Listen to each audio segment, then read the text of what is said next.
The cold comes first, a presence rather than a sensation, pressing against the layers of wool and felt that wrap your body. You have been lying still for hours, and the frost has crept through the smallest openings. The collar, the cuffs, the place where the cloak folds under your chin. Your breath makes a soft sound, the only sound, a slow rhythm that has kept time with your sleeping. The fire that burned near your feet is now only a scattering of ash and a few dark embers, no warmth left in them, just the memory of heat. You lie for a moment longer, not moving, feeling the way the cold has settled into the ground beneath you, radiating upward through the thick saddle blanket you use as a mattress.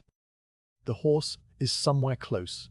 You can hear its breath too, a deeper, slower huff of air, steady and patient. You open your eyes. The darkness is nearly complete, but not quite. There is a faint grey quality to the air, a sense that the stars overhead are beginning to fade. You do not need to see clearly. Your hands know the shape of every buckle, every strap, every fold of fabric. You push the heavy cloak aside, and the cold air slides over your face, dry and clean, carrying the faint metallic smell of snow and frozen earth. Your body protests a little, stiff from the hours on the hard ground, but you move slowly, sitting up and letting the blood find its way back into your arms and legs. The layers of clothing you wear, a woolen undershirt, a thick felt coat, a fur-lined cap pulled low, keep the core of you warm, though the surface of your skin prickles.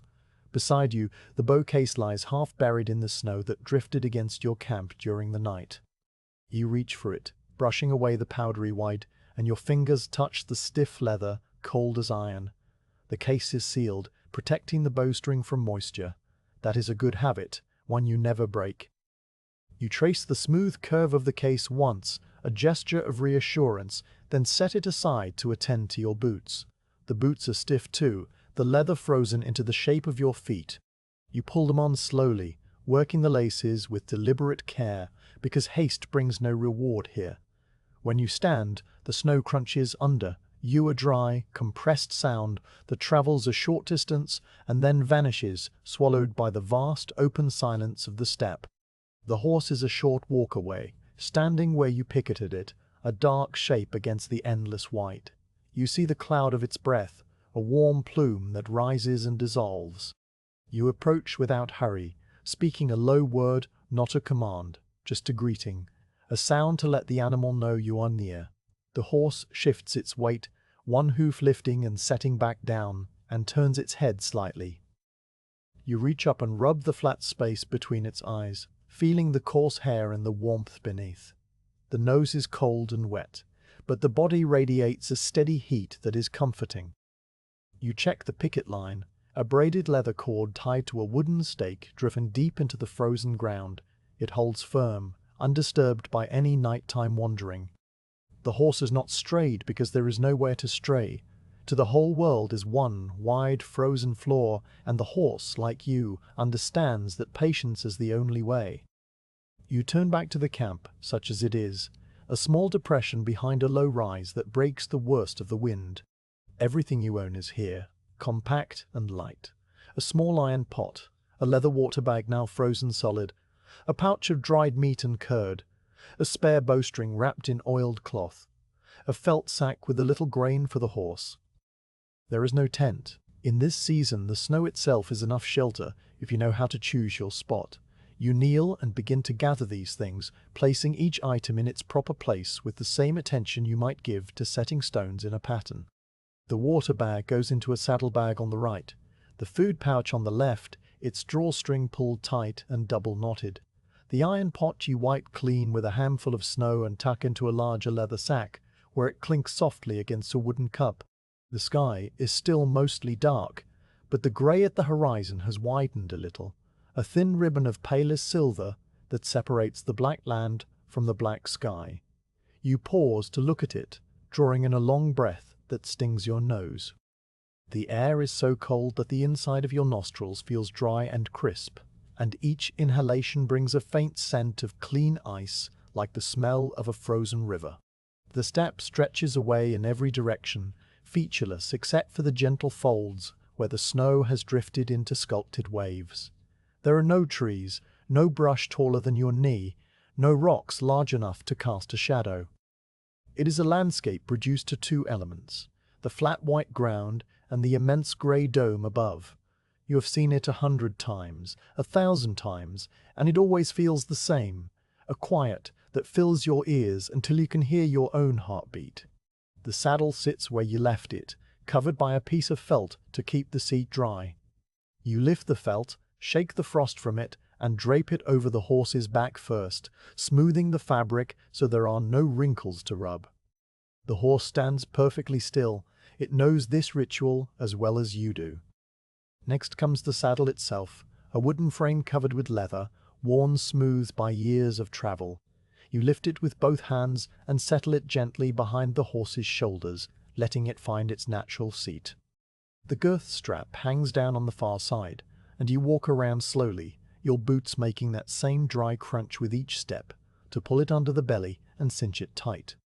You check it twice, slipping 2 fingers between the strap and the horse's coat to make sure it is not too tight and not too loose, exactly the pressure that allows the horse to breathe deeply while holding the saddle firm. The bridle comes next, the metal bit cold in your hand. You warm it for a moment by holding it inside your coat, against your own body, so the horse will not flinch from the icy touch. The horse lowers its head willingly, and you slip the bit between its teeth, adjusting the cheek straps with quiet, practiced motions. The leather of the reins is stiff, but it will soften once it absorbs warmth from your hands. You run your fingers along the length of the reins, checking for any cracks or wear, and find none. Your gear is sound. You maintain it with the same care you give your bow and your own body. With the horse ready, you turn your attention to yourself. You fasten the heavy outer coat, a deal of thick wool lined with fur, and wrap the wide cloth belt around your waist, tucking the ends securely. The belt holds everything close. Your knife in its sheath, a small pouch with a flint and steel, a leather thong with a few brass ornaments that chimed faintly when you move. You pull the cap lower over your ears and adjust the neck flap so it covers the gap between the collar and your skin. Finally, you pick up the bow case and the quiver. The quiver holds 24 arrows, each shaft fletched with eagle feathers and tipped with a broad iron head, all protected by a leather hood. You sling the bow case over your shoulder first, so it hangs diagonally across your back, then attach the quiver to your belt on the right side, where your hand can reach it easily, though we do not expect to need it today. This is just the order of things. The first true hint of dawn is now a band of pale, washed-out blue at the edge of the world, and the stars directly overhead have begun to disappear one by one, swallowed by the growing light. The quality of the cold changes slightly. It becomes sharper, the air moving a little more as the temperature difference between land and sky stirs a faint breeze. You feel it on the small patch of cheek left exposed, a constant, gentle pressure, like a cold hand resting there. You are grateful for the breeze in a way, because it brings fresh air and carries away the stale scent of your sleeping body. You lead the horse a few steps, then stop to mount. You put your left foot into the stirrup, grip the saddle pommel with both hands, and swing your right leg up and over with an easy motion born of endless repetition. The saddle creaks softly as you settle your weight, and the horse takes a single step sideways, then stands firm. From this height, the step looks exactly the same, but you can see a little farther, maybe to the next gentle rise a mile away. There is nothing there, just more snow, more grey sky, more silence. You sit for a time without moving, letting the horse stand, allowing both your bodies to adjust to the change. The reins lie loose in your left hand, your right hand rests on your thigh. The cold has already started to seep through the saddle leather, a familiar numbness that will stay with you all day. You can feel the horse's breathing as a subtle rise and fall under you, a slow tide that is almost hypnotic. You think about the day ahead, but your thoughts are not shaped like plans. They are more like a recognition that time will pass, and you will move through it, putting one hoof in front of the other, until the sun drops again. There is no destination in mind, only a general direction south, toward the hills where the snow is shallower and the grazing will be better in the spring. For now, the journey is the entire purpose. The grey band on the horizon has brightened enough that you can now see the texture of the snow, the wind-sculpted ripples, the patches where the sun, not yet visible, casts a faint, diffuse glow. It is not a sunrise in the way of golden clouds and fiery skies. It is a slow dilution of darkness, the world shifting from black to deepest blue to a flat, even grey that will likely remain all day. You like this time best, the moment before the sun fully rises, because the land feels suspended, weightless, not yet committed to being either day or night. You touch your heels lightly to the horse's sides, and it starts to walk. The first few steps are tentative as the horse finds its footing on the frozen ground, but soon it settles into its long-distance walk, a pace it could keep for hours without tiring. The sound of hooves on snow is a continuous, muffled crunch, soft and rhythmic, the only sound besides the whisper of wind and the creak of leather. You sway gently in the saddle, your body moving in unconscious harmony with the horse, your spine flexing and relaxing with each stride. The cold air flows past, and you lower your chin a fraction, letting the fur of your cap collar brush your cheeks. You look back once, not out of sentiment, but to check that you have left nothing behind. The campsite is already indistinguishable from the rest of the steppe, a small patch of disturbed snow, a black smear of ash, quickly smoothing over under the new breeze. In an hour, no one would know you had been there. The steppe swallows all traces with patience. Now you face forward again, and the world ahead is an empty canvas. The horse's ears are pointed forward, alert but calm. You let your gaze soften, not focusing on anything in particular, just letting the vast monotony wash over you. The cold is constant, the rhythm of the walk is constant, and your mind begins to settle into that quiet space where thoughts slow down to match the pace of the hooves. You notice the frost forming on the outer layer of your bow case, tiny crystals that catch the dim light, and the way the horse's mane lifts slightly in the breeze, each hair tipped with a speck of ice. These small details occupy you without demanding attention. They simply exist, and you witness them. After a while, how long, you cannot say, for time on the steppe is measured only by light and hunger. You adjust your position in the saddle, shifting a little to ease a stiffness in your hip. The horse responds by altering its gait ever so slightly, a barely perceptible change in the length of its stride, then returns to the steady walk. You pat its neck once, feeling the coarse warmth of the hair, and let your hand rest there for a moment before returning it to your thigh. The leather of your glove is cold and smooth, and you flex your fingers inside it to keep the blood moving. The grey light continues to strengthen, and the entire sky becomes a uniform, pale dome, the colour of old ice on a river. There are no clouds, only a hazy, diffuse illumination that makes shadows weak and uncertain. Under this light, the snow looks less white and more a soft bluish grey, except where the wind has swept it away to reveal the brown, frozen grass beneath. These patches of earth are the only variation, and you find your eyes drawn to them as you ride small islands of another world, a reminder that beneath the snow, the land is still alive, just sleeping. The cold has settled into a steady state now, no longer shocking, but simply present, a fact of existence. Your cheeks are numb, but not painfully so. Your feet, in their thick felt boots, are warm enough as long as you wiggle your toes occasionally. The horse's breath comes in steady plumes, and you watch the vapor stream away to the side, torn by the breeze into wispy shreds. The silence is so profound that you can hear the faint creak of the saddle leather with every step, a sound that blends into the crunch of snow until the two become one single, continuing note, a low, earthy murmur that is the voice of the steppe itself. And so you ride on, into the grey before dawn that has now become the grey of early morning, the sun still hidden, but the day fully arrived. The horse walks, the cold holds, and the world remains unchanged, infinite and quiet. You are alone, but not lonely. You are moving, but not hurrying. There is only the journey, step after step, breath after breath, until the next pause and the next night. The steppe asks nothing of you, and you ask nothing of it, and in that mutual silence, the long hours pass like water under ice, slow and unseen. You notice now that the sun is just beginning to edge above the far horizon, not a blazing orb, but a pale, watery disk of white gold that you can look at directly without squinting. It spills a weak light across the snow, casting long, faint shadows that stretch behind you as you ride southeast. The horse's shadow moves alongside, a dark, stretched version of itself, sometimes growing longer when the land dips, shorter when it rises. You watch the shadow without much interest, just because it is there, a companion of a kind. Your belly makes a quiet sound, a reminder that you have not eaten since the night before. You reach into the left saddlebag without stopping, your fingers finding the pouch of dried curd. You pull out a small piece, hard and white, and place it in your mouth.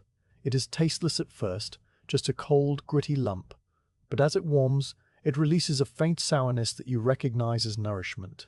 You chew slowly, letting the saliva soften it, and swallow. Then you take another piece and hold it out toward the horse, who turns its head slightly and takes it from your palm with a soft, whiskery precision that never fails to surprise you. The horse crunches the curd with a different rhythm, more forceful, and then returns its attention to the path. The light continues to change, the sun rising by infinitesimal degrees, and you realize that the gray before dawn is gone now, replaced by the full gray of a winter day. The transition was so gradual that you missed the exact moment, just as you missed the exact moment of falling asleep. The steppe is like that, it blurs the boundaries of time. All you know is that you are awake, riding, breathing, and the cold is a constant friend who walks beside you without speaking. There is nothing else, and that is exactly enough. You ride on. The world remains as it was, and will remain so for many hours yet. The horse's pace does not falter, and your eyes grow heavy with the monotony, not with sleep, but with a kind of waking dream where the snow and sky and cold merge into a single soothing sensation that hums at the edge of your consciousness. This is the way of the steppe in winter, a slow, patient journey through a frozen sea, with only the promise of eventual spring somewhere far beyond the hills, a promise that you do not need to think about today. Today is only the ride, the grey light, the crunch of hooves, and the breath that comes and goes, like the tide of an ancient ocean, steady and true. Once mounted, the world shrinks to a small circle of sound and motion that travels with you. The horse walks, and you sit, and together you make a single rhythm that becomes the whole of your awareness. 4 hooves striking the frozen ground in a sequence you know by heart: left 4, right hind, right 4. Left hind, a steady, 4-beat pattern that never hurries and never pauses. You can feel each foot fall through the saddle, a slight lift and drop, a gentle jar that travels up your spine and settles in your shoulders. The snow compresses under the hooves with a sound that is not quite a crunch and not quite a hiss, something between dry leaves and shifting sand, muffled by the layers of old powder and the newer crust that formed during the night. This sound is the constant backdrop, a soft percussion that erases all other noises except the creak of leather and your own slow breathing. The horse is a small, sturdy animal, a steppe breed with a thick neck and a deep chest, its coat grown dense for the winter. Its mane is long and uncombed, clumped together by frost, and it swings slightly with each step like a pendulum. You notice this because there is little else to notice. The horizon is a flat line, the sky a pale, even dome, and the ground an unbroken sheet of white and grey. Your eyes, seeking some variation, keep returning to the motion of the mane, the flick of an ear, the steady rise and fall of the horse's barrel as it breathes. The ears move independently, one rotating back to catch your sounds, the other staying forward, scanning the emptiness ahead for something that never comes. You find comfort in that small movement, a sign of life and alertness in the vast, sleeping landscape. The cold is no longer a shock, but a condition, a medium through which you move. It wraps around your body and settles into the folds of your coat, pressing against your knees and your chest and the top of your head. Your face feels smooth and stiff, the skin tightened by the low temperature. And when you lick your lips, you taste the faint salt of dried sweat and the mineral bite of frost. You breathe through your nose, slow and deep, and the air warms a little as it passes through the narrow passages before reaching your lungs. When you exhale, A cloud forms in front of your face, and you watch it dissipate in the same direction the wind takes. A small, recurring event that marks the passage of time like a slow clock. You adjust your grip on the reins. The leather is cold even through your gloves, and you flex your fingers around it, feeling the familiar thickness, the slight ridge where the strap was stitched. You hold the reins with a loose hand, not guiding but simply maintaining contact. A thread of communication between you and the horse. The horse does not need direction.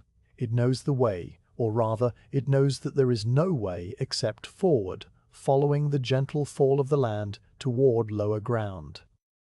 You trust its sense of direction, the same way you trust the sun to rise and set, and you let your hand rest lightly, the reins barely taut. The saddle creaks with every stride, a rhythmic squeak that blends with the crunch of snow. The sound comes from the stirrup leather rubbing against the saddle tree, and it has been there for years, a familiar voice that you no longer consciously register. Other small noises join the chorus, the soft chime of the brass ornaments on your belt as your body sways, the whisper of your outer coat brushing against the saddle's cantle, the occasional click of the horse's hoof striking a hidden stone beneath the snow. These sounds form a kind of music, a low repetitive drone that fills your ears and leaves no room for thought. Your mind floats on this current of sound, not thinking, not planning, just existing in the steady flow of the ride. The sun is higher now, a pale white disk behind a thin layer of high cloud, and the light has brightened without warming. The snow reflects the diffuse glow, so the world feels almost luminous, a soft, shadowless radiance that makes it hard to judge distance. Far ahead, there might be a low ridge, or it might be a cloud bank resting on the horizon. You cannot tell, and it does not matter. You will reach it eventually, or you will not, and either way, the rhythm will continue. You let your gaze go unfocused, so the white ground and grey sky blend at the edges, and you feel as if you are suspended in a boundless, quiet space, moving without motion. After a time how long you cannot say, for time on the steppe is measured only by subtle shifts of light and the slow accumulation of numbness in your toes. You shift your weight in the saddle. Your right hip has grown stiff from the constant pressure, so you lift yourself slightly using the stirrups and settle back down a finger's width to the left. The horse acknowledges this adjustment with a flick of its ear, and for a few steps its gait changes, a brief hesitation while it rebalances. Then the steady rhythm returns. You pat its neck once, a gentle touch, and feel the warmth of the animal's blood through the thick winter coat. The warmth is a reassurance, a reminder that beneath the cold surface there is life and heat and motion. You think briefly of other winter journeys you have made, long days riding from one camp to another, following the herds, or carrying messages between families who live far apart on the steppe. All those journeys were like this one, slow and cold and quiet, each one blending into the next until they became a single, continuous memory of riding through snow under a grey sky. There was a time when you rode with others, a small group of riders whose voices and laughter broke the monotony, but that was years ago, and the memory is faint. Now you ride alone, and you prefer it, because alone the rhythm is deeper, the silence more complete. There is nothing to disturb the steady, hypnotic beat of hooves on frozen earth. You reach down and adjust the flap of your saddlebag, tucking it more securely under the leather strap. The bag contains your food, your pot, your spare bowstring, and a small lump of hardened cheese wrapped in a cloth. You do not need to open it now. You are not hungry yet, though you know you will be soon when the sun reaches its highest point. For now, you just check, a habit as automatic as breathing. Everything is in its place, and you pat the bag once, satisfied, before returning your hand to your thigh. The horse's pace is so steady that you could close your eyes and not feel any difference, except the wind would be colder on your lids. You do close them, just for a few breaths, letting the motion carry you forward without sight. In the darkness behind your eyes, the sound of hooves becomes louder, more defined, and you can hear each individual footfall as a distinct beat. 1, 2, 3, 4. Pause. 1, 2, 3, 4. The pause is the moment when all 4 hooves are in the air at once, a tiny suspension that you feel as a brief weightlessness in your stomach, Then the cycle repeats over and over, and you let yourself float on that cycle, counting without numbers, just feeling the rise and fall. When you open your eyes again, the landscape has not changed, but the light has shifted slightly, the sun now a little higher and a little brighter. The snow sparkles in places where the crust has cracked and the fresh crystals beneath catch the light, a field of tiny cold stars spread out around you. You watch the sparkles drift past at the horse's walking pace, each one appearing and then slipping behind you, replaced by another, and another, an endless stream of brief cold light. The beauty of it is not something you pause to admire, it is simply part of the fabric of the ride, woven into the rhythm like a thread of silver. The wind picks up for a few minutes, a low, steady breeze that comes from the north and pushes against your left cheek.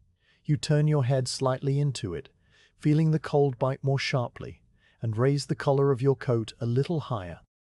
The horse lowers its head a fraction, presenting a narrower profile to the moving air, but its pace does not change. The wind brings with it a faint smell of dry grass and frozen earth, the scent of the steppe itself, clean and ancient. Then, as quickly as it came, the wind dies down again, and the silence returns, deeper than before because your ears had adjusted to the sound of moving air. You notice your hands, the way they rest on the reins with a relaxed automatic grip. The gloves are worn at the fingertips, the leather thinned by years of use, and through the warm spots you can feel the cold of the reins directly. You flex your fingers, making a fist and then releasing, to keep the blood flowing. The motion is repeated every few minutes, a tiny ritual that requires no thought. You have been doing this for so long that your body knows how to care for itself without your mind needing to intervene. Your body knows how to ride, how to endure the cold, how to keep the rhythm, and you let it. The horse's breath comes in steady, rhythmic plumes, each exhalation a white cloud that streams backward over its shoulder. You watch the clouds form and dissolve, form and dissolve, form and dissolve, a metronome that matches the beat of hooves. The horse's body heat rises into the cold air and is carried away, and you can smell the warm grassy scent of its breath when the wind shifts. It is a comforting smell, a reminder that you are not truly alone.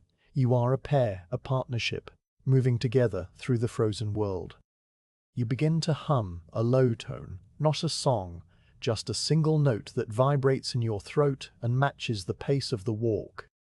The sound is barely audible, more a sensation than a noise, but the horse's ears flick back toward you and you feel a subtle change in its gait, a slight softening as if it too finds the hum calming. You continue for a while, the note blending with the creak of leather and the crunch of snow, until your throat grows dry and you stop. The silence that follows is immediate and vast, but not empty. It is filled with the rhythm that has been there all along, the rhythm that needs no voice. The land dips slightly, and you descend into a wide, shallow depression where the snow is deeper. The horse's steps become a little more labored, lifting its hooves higher to clear the powdery drift, and you lean back slightly to keep your balance.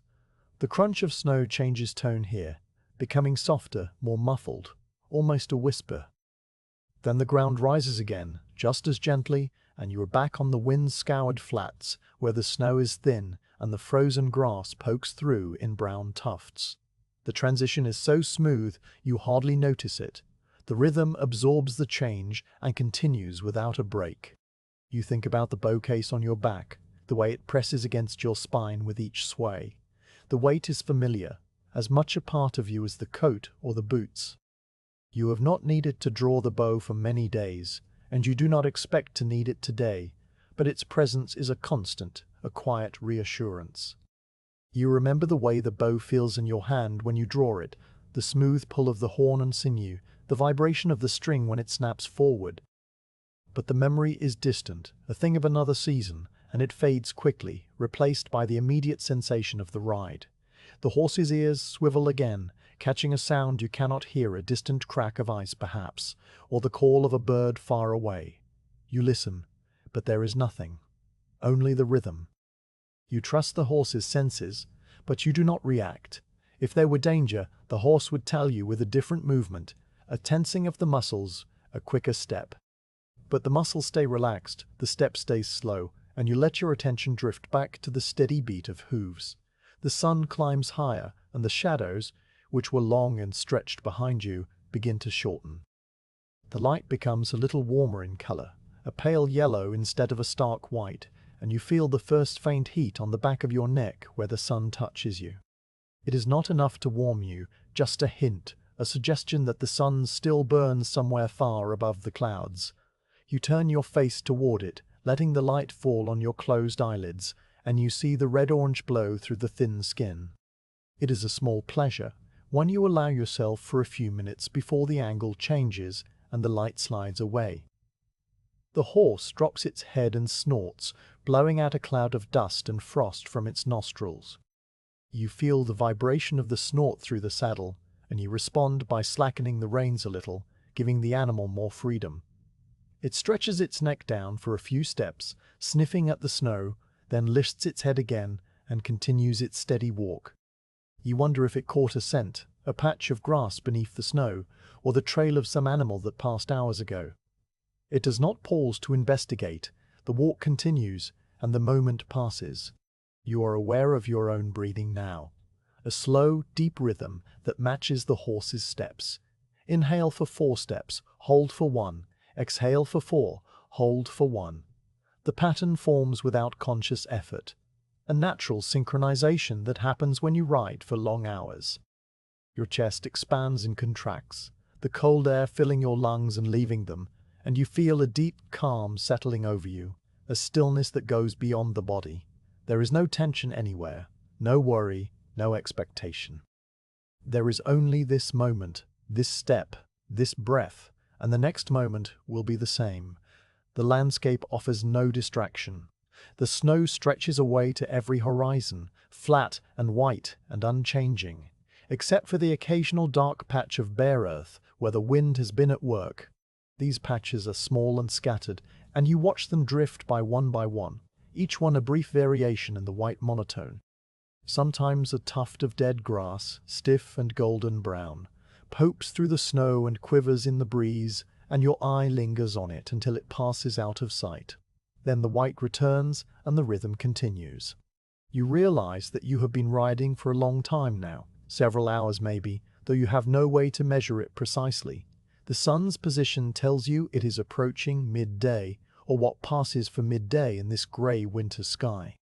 Your stomach makes a low, hollow sound, and you know you will stop soon to eat and let the horse rest and graze on whatever grass it can paw from under the snow. But not yet. There is no hurry. The rhythm is too comfortable to break, the steady, hypnotic beat too soothing.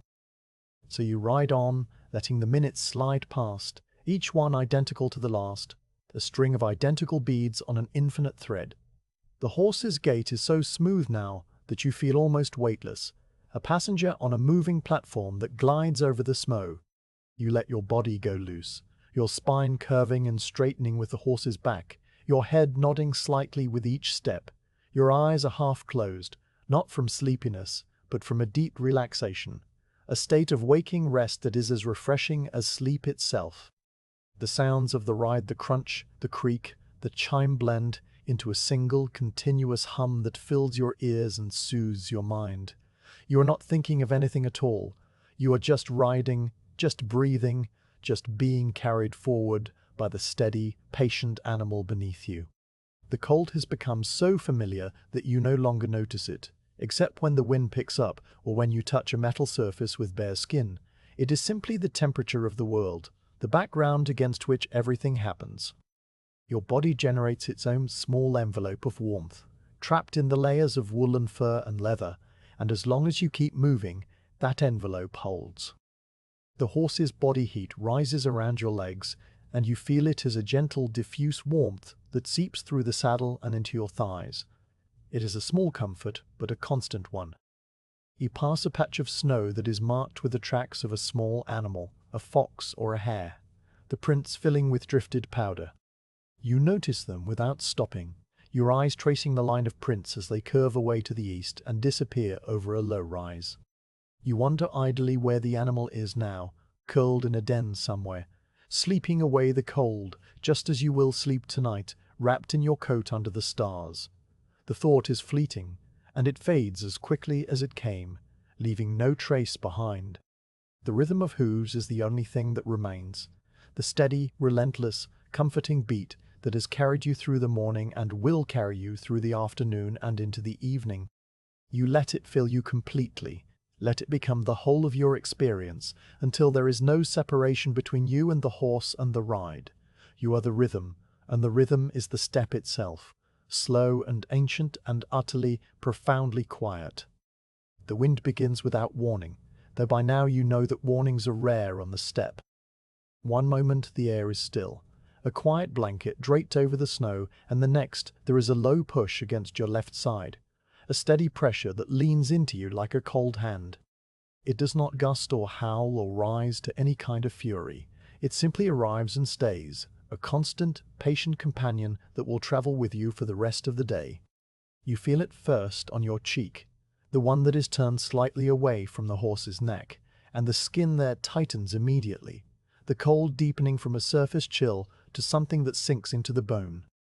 You do not flinch or turn away, because the wind is not a threat, only a change, and change on the steppe is slow and manageable. You adjust your posture without thinking, leaning forward a few degrees so that your chest takes more of the moving air than your face. The horse notices the shift and responds with a slight alteration in its gait, a tiny adjustment that brings its body angle more into the wind. The rhythm of the walk continues unchanged, the steady crunch of hooves on frozen ground, now joined by a new sound, a low, steady hum that is the voice of the wind itself moving across the open plain. There is nothing for the wind to collide with out here. No trees, no rocks, no walls, so it does not whistle or moan the way it does in the canyons and passes.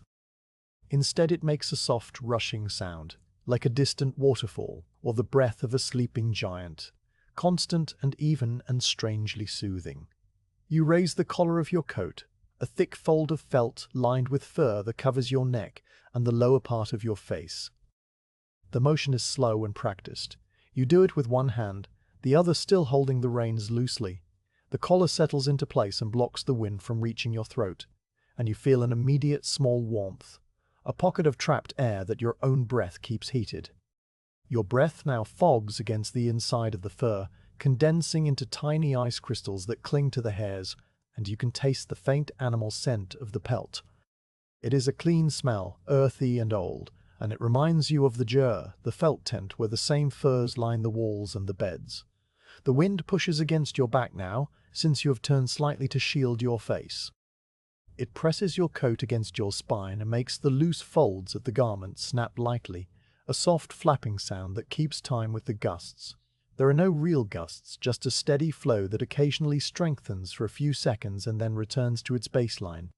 During those stronger moments, the horse's mane streams forward in a tangle of dark hair, and the long hairs of its tail lift and dance.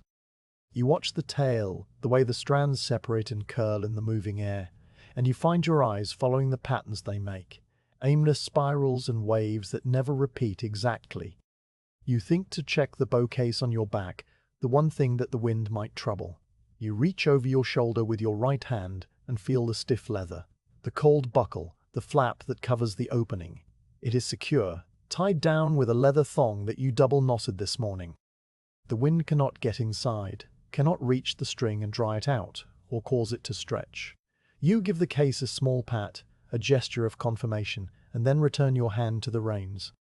The quiver on your belt is also secure, its leather hood snug over the feathered ends of the arrows, and the wind merely slides over its smooth surface without catching. The horse's ears flick back and forth more frequently now, not from alarm, but from the simple fact of the wind bringing 1,000 tiny sounds. You listen too, and gradually you begin to separate the sounds from the steady hum. There is a faint creak of ice somewhere far off, maybe a frozen river expanding or a small pond cracking under the shifting weight of snow. The sound is high and sharp, then gone, swallowed by the distance. There is a dry rustle too, the whisper of dead grass and brittle shrubs that poke through the snow and tremble in the moving air. These shrubs are few and scattered, but each one makes its own small contribution to the quiet orchestra of the steppe, a papery rattle that rises and falls. The sky above you remains the same pale grey, a uniform dome that shows no breaks and no darker patches to suggest a coming storm. The sun is a brighter spot behind the clouds, a diffuse circle of white gold that moves almost imperceptibly across the vault. You can look at it without pain because the clouds filter its light into something soft and milky. The light falls on the snow without creating strong shadows, so the world has a flat, two-dimensional quality, like a painting on old silk.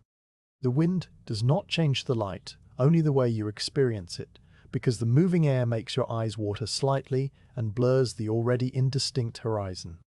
You pull the fur of your cap a little lower over your forehead, and the brim shields your eyes from the direct push of the wind. Your eyelashes are wet, and when you blink, you feel the tiny resistance of frost forming on the tips. You rub your eyes with the back of your glove, a rough but gentle motion, and the frost melts and smears. The glove comes away damp, and the moisture freezes again almost instantly, leaving a shiny patch on the leather. You notice these small things because there is nothing large to notice, no events to distract you, no changes to anticipate. The wind is the whole event, and it fills your awareness without demanding anything in return. You think about the wind as a traveler itself, a great river of air that flows from the far north, from the frozen forests and the tundra where the snow never melts, even in summer. This wind has traveled farther than you ever will, over mountains and plains, across lakes turned to stone by the cold, and now it passes over you and continues south, toward the hills and the warmer lands beyond. The thought is not poetic, not in the way that poets might frame it. It is simply a fact, a recognition that the wind is a constant of the steppe, older than the grass, older than the horses, older than the people who ride them. It was here before you, and it will be here after you, and that is a comforting thought, not a sad one. You let out a slow breath and watch it torn away by the wind, the cloud of vapor shredding into nothing in a single second. You do it again, just to see the same result, and again, until the small ritual loses its interest and you return to simply breathing. The horse breathes too, and its exhalations are larger clouds that stream back along its flanks, sometimes wrapping around your legs before dissolving. You can feel the warmth of those clouds on your shins, brief and faint, a reminder that the animal is a furnace burning hay and grass and grain into motion and heat. The wind shifts its angle slightly, moving from your left side to a position more directly behind you. Now it pushes you forward, and you feel the horse's pace ease just a little as the pressure helps rather than hinders. The horse's ears, which had been swiveling constantly, now settle into a more relaxed posture, one pointing ahead and one cocked back toward you. You take the slack out of the reins, not to slow the animal but to maintain the same light contact, and the horse responds by pressing its nose forward a fraction into the bit, a tiny gesture of willingness. The two of you are a single unit, moving through the wind with a shared understanding that this is just another part of the journey. The sound of the wind changes as it moves behind you, becoming less a rush and more a presence, a pressure that fills your ears without making a distinct noise. You can hear your own heartbeat now, a low thud that was hidden before, and the creak of the saddle leather is louder, sharper. The crunch of hooves remains the same, unaltered by the wind's direction, a constant bass line beneath everything. You listen to the layers of sound, the heartbeat, the leather, the hooves, the wind, and behind them all the vast, profound silence of the steppe that never truly goes away, only recedes a little when other noises intrude. The cold with the wind is deeper than the cold without it, but you are dressed for it, and your body has adapted over the years. You know the signs of true cold, the kind that bites flesh and turns fingers black, and you are far from that threshold. Your fingers inside the gloves are cool but not numb, and you can wiggle them easily. Your toes, inside the thick felt boots lined with grass, are warm enough that you rarely think of them. The tip of your nose is cold, but you tuck it into the collar periodically, breathing warm air onto it, and it recovers. These small acts of maintenance happen automatically, as natural as blinking or swallowing. You pass a small mound of earth, a slight rise that might be an old animal burrow covered by snow.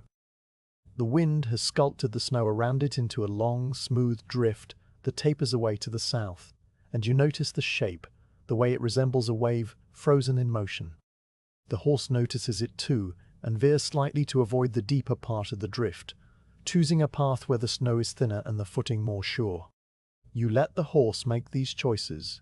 It knows the ground better than you do, feeling the texture through its hooves and adjusting accordingly. You are just the passenger, and your job is to sit still and not interfere. The wind brings a new sound now, a faint, distant chime that you recognize as ice breaking on a small pool or a stream. The sound carries for miles across the flat plain, distorted by the moving air into something almost musical, a random series of high notes that ring and fade. You listen to it until it stops, and then the hum of the wind returns to fill the space. You wonder about the stream. Somewhere far to the east, a narrow ribbon of water that flows in summer and freezes solid in winter, now cracking under the weight of accumulated ice. It is a small event, meaningless to your journey, but it passes the time. You adjust your belt, loosening it one notch because your position in the saddle has compressed your coat and made the leather feel tight against your stomach. The brass ornaments chime softly as you move, a tinkling sound that the wind catches and carries away before it can fully form. You like the sound of those ornaments. They were a gift from your mother long ago, small tokens of good luck that have no practical use, but a great deal of comfort. They are shaped like tiny horses in circles, and they have worn smooth over the years. You touch them sometimes without thinking, and this is one of those times. The horse lowers its head and blows out a heavy breath, fluttering its nostrils. The sound is loud, so close to your legs, and you feel the vibration through the saddle.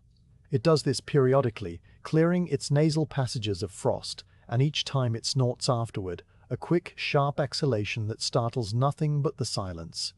You reach forward and pat its neck, feeling the coarse hair and the hard muscle beneath. The horse leans into the touch for a moment, a tiny pressure that acknowledges your presence, then returns its attention to the path. The wind continues, steady and unchanging, and you realize that it has become the new normal, the background against which everything else is set.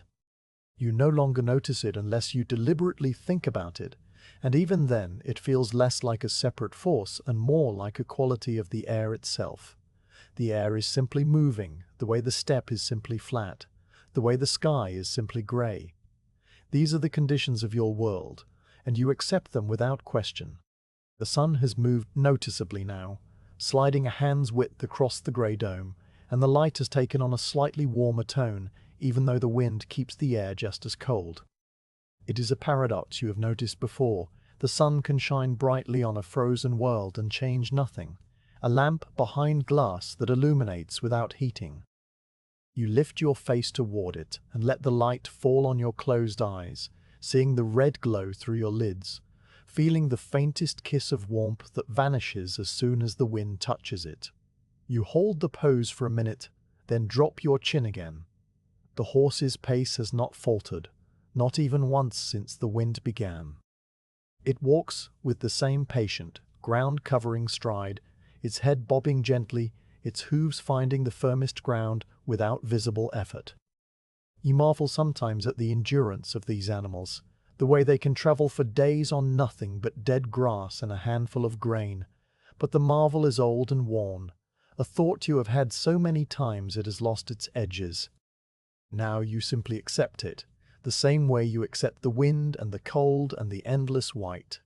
You decide to check the bowstring again, more from habit than concern. You unsling the bow case slightly, just enough to open the flap and peer inside.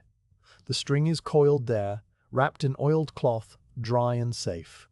The horn and sinew of the bow itself are cold but not frozen, the natural materials resistant to the brittleness that plagues lesser weapons.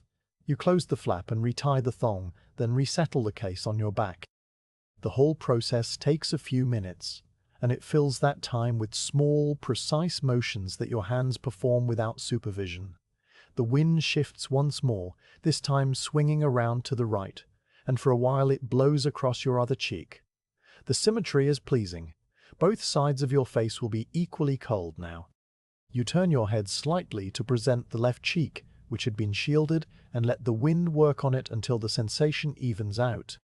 The horse does not react to the wind shift, It just keeps walking, its ears still swiveling now and then to catch any sound of interest. Ahead, the land rises into a very gentle swell, a low, smooth ridge that stretches across your path.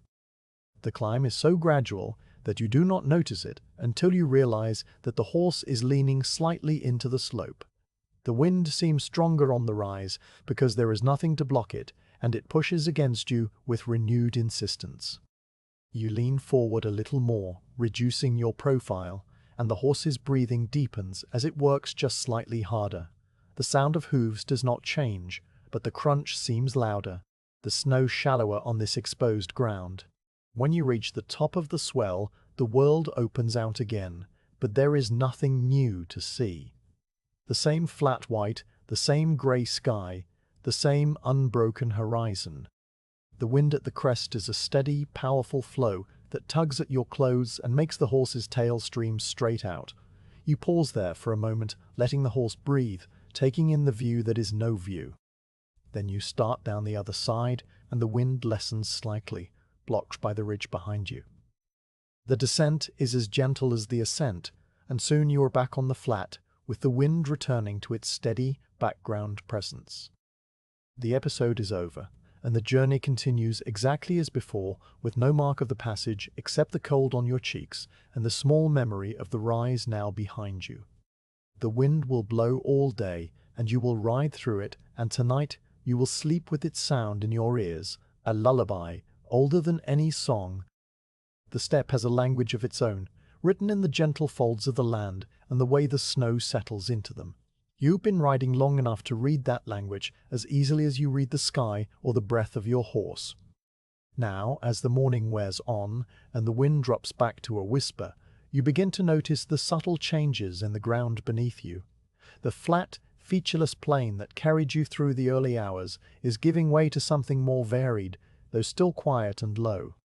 The land is starting to roll, not into hills exactly, but into long, slow undulations that rise and fall like the breathing of some enormous creature sleeping under the earth. Each rise is so gentle that you hardly feel the climb, only a slight extra effort from the horse, a tiny deepening of its breath. Each fall is a release, the animal's stride lengthening as gravity helps it along. You watch the terrain unfold ahead, your eyes tracing the shallow curves. The snow is not uniform here. On the north-facing slopes, where the sun never reaches in these short winter days, the snow lies deep and powdery, heaped in soft drifts that shimmer with a faint blue tint. On the south-facing slopes, the weak sun has been at work for a few hours each day, and the snow is thinner, patchy, revealing the brown gold of the dead grass beneath. These patches of bare earth are like islands in a white sea, small and scattered, and the horse's hooves sometimes find them, making a duller, softer sound when they strike the frozen turf instead of the crusted snow. The rhythm of the walk changes slightly with each transition, a variation in the steady beat that keeps your ears from growing too accustomed. You ride along the bottom of a shallow valley now, a wide, open depression that might have been a riverbed in some ancient time, though no water flows here anymore, except in the brief melt of spring. The snow is deeper here, drifted into smooth, sculpted forms that remind you of sand dunes you have heard about from travelers who crossed the southern deserts. The wind has carved these drifts into long, parallel ridges, each one a few feet high, and the horse picks its way between them, following a path of least resistance that only it can see. You let the reins stay loose, trusting the animal's judgment, and you watch the patterns in the snow, the way the light falls differently on each curve and hollow. The sky remains its even grey, but the light has changed since the morning. The sun is higher now, though still pale, and the diffuse glow softens every edge. Shadows are faint and indistinct, mere suggestions of darkness that stretch to the east, and the snow takes on a creamy, almost warm tone that belies the cold. You can see farther now, the horizon sharper than it was at dawn, and you can make out the distant line of the next ridge, a dark smudge against the pale sky. It might be 5 miles away, or 10. Distances are hard to judge in this light, and you have learned not to guess.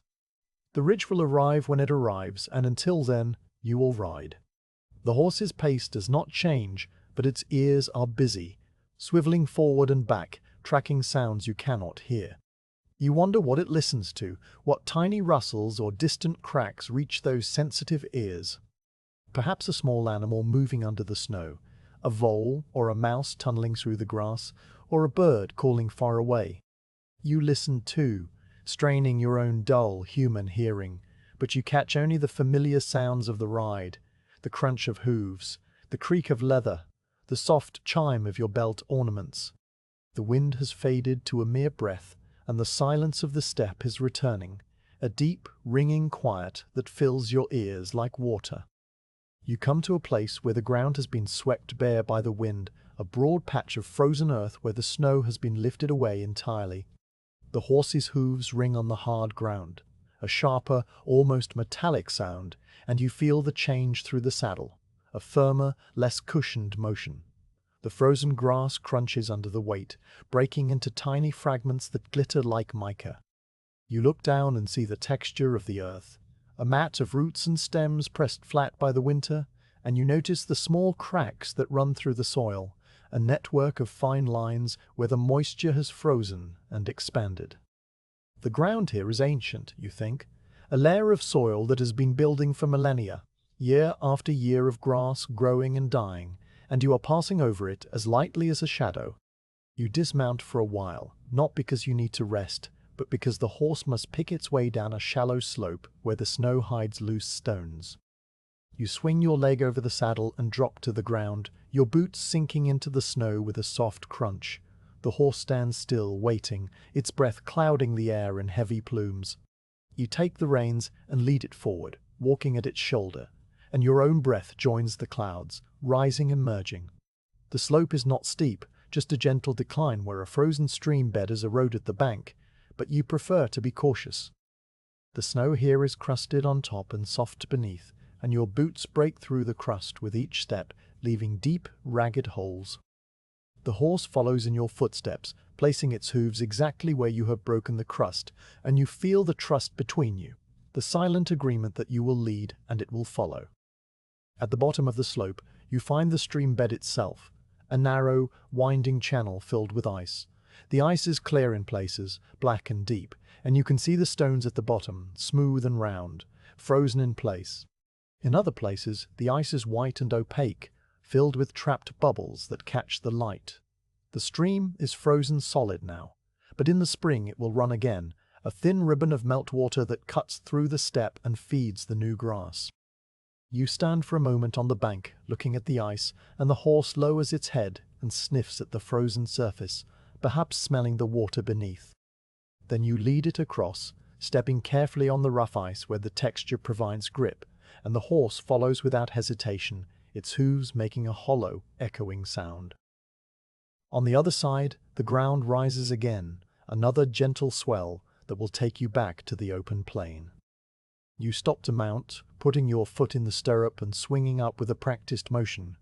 The saddle creaks as you settle, and the horse shifts its weight, ready to continue. You pat its neck once and then let the reins go slack, and the rhythm of the ride resumes, the steady, four-beat walk that has become the measure of your day. The character of the land continues to change as you ride. The gentle undulations become more pronounced, and you realize that you're approaching a region of low hills, the same hills you saw as a dark smudge on the horizon hours ago. They are closer now, their shapes becoming distinct, long, rounded ridges covered in snow, with the bare rock showing through in a few places where the slopes are too steep for snow to cling. The rock is dark, a deep grey-brown that stands out against the white, and you watch the patches of stone as you approach, your eyes tracing the patterns of lichen and frost that cover them. The hills are ancient, worn down by wind and water over countless ages, and they have a patient, settled look, as if they have been waiting here forever, and will wait forever more. The horse slows slightly as the climb begins, not from exhaustion, but from prudence. The slope is long and steady, and you feel the animal's muscles working beneath you, a powerful rhythmic motion that rocks you gently. You lean forward a little to help with the balance, and your weight shifts in the saddle. The snow is thinner on this slope, the wind having swept it away, except in the sheltered hollows, and the horse's hooves find solid footing on the frozen grass. You look back once, over your shoulder, and see the plain stretching away behind you, a vast white expanse that seems even larger from this slight elevation. The tracks you left are visible for a while, a dark line of hoof prints that winds across the snow, but they fade into the distance and are lost in the haze. You reach the crest of the ridge and pause, not to admire the view, but to let the horse breathe. The wind is stronger here, a cold, steady flow that pushes against you, and you pull your collar close. From this height, you can see the next valley, a broad, shallow basin between two ridges, and beyond it another ridge. Slightly higher, and then another, beyond that, a series of waves in the earth stretching to the horizon. The snow in the valley looks deeper, gathered in long drifts that follow the contours of the land, and you can see the dark lines of frozen streams cutting through the white. It is a quiet landscape, empty of movement, except for the wind and the slow drift of cloud shadows, and you feel a deep calm settle over you as you look at it. There is nothing here to trouble you, no threat, no surprise, just the patient, sleeping earth. You start down the other side, and the descent is easier than the climb.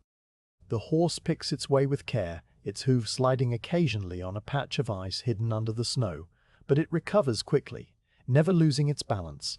You let the reins stay loose, your body swaying with the motion, and you watch the valley floor rise up to meet you. The snow here is deep and soft, and the horse's steps become muffled, almost silent, the crunch replaced by a soft, rhythmic thud. The silence of the valley is different from the silence of the plain, deeper and more enclosed, as if the ridges on either side are holding the quiet in place.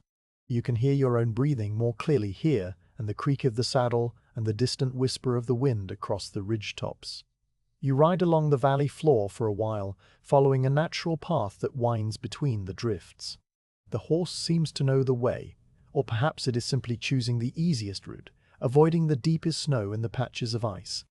You notice the small details of the land here, the tufts of dead grass that poke through the snow, their seed heads bent and frozen, the tracks of a hare that crossed your path recently, the print still sharp and unweathered, the way the snow has drifted around a small rock, forming a miniature landscape of ridges and hollows. These details are the only markers of your progress, the only changes in an otherwise unchanging world, and you catalogue them without thinking, your mind drifting from one observation to the next. The valley narrows slightly, and you come to a place where the stream has cut a deeper channel, a small gorge with banks of frozen earth. The ice here is thicker, a solid white mass that fills the channel from bank to bank, and you can hear the faint sound of water running beneath it, a low, gurgling murmur that is almost lost in the silence. You stop the horse and listen, and the sound is there, steady and ancient, a reminder that even in the deepest cold the land is still alive. The horse listens too, its ears pricked forward, and then it snorts and shakes its head, the bridle jingling. You sit for a while longer, letting the sound wash over you, and then you nudge the horse forward and continue along the bank. The gorge opens out again, and the valley broadens into another wide, flat plain. The hills are behind you now, receding slowly as you ride south.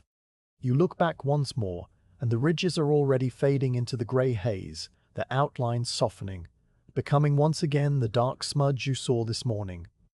The plain ahead is featureless, but you know that it will not stay that way. The steppe is always changing, even when it seems the same, and every mile brings a new fold in the earth, a new drift pattern, a new texture of snow and grass and frozen soil. You will read these changes as you go, not with any urgency, but with the calm attention of someone who has nowhere else to be. The sun begins its slow descent, though it is still hours before dusk. The light takes on a golden tint, a pale warmth that spreads across the snow and makes the shadows longer and bluer. The horse's shadow stretches out beside you, a dark, distorted shape that moves in perfect synchronization.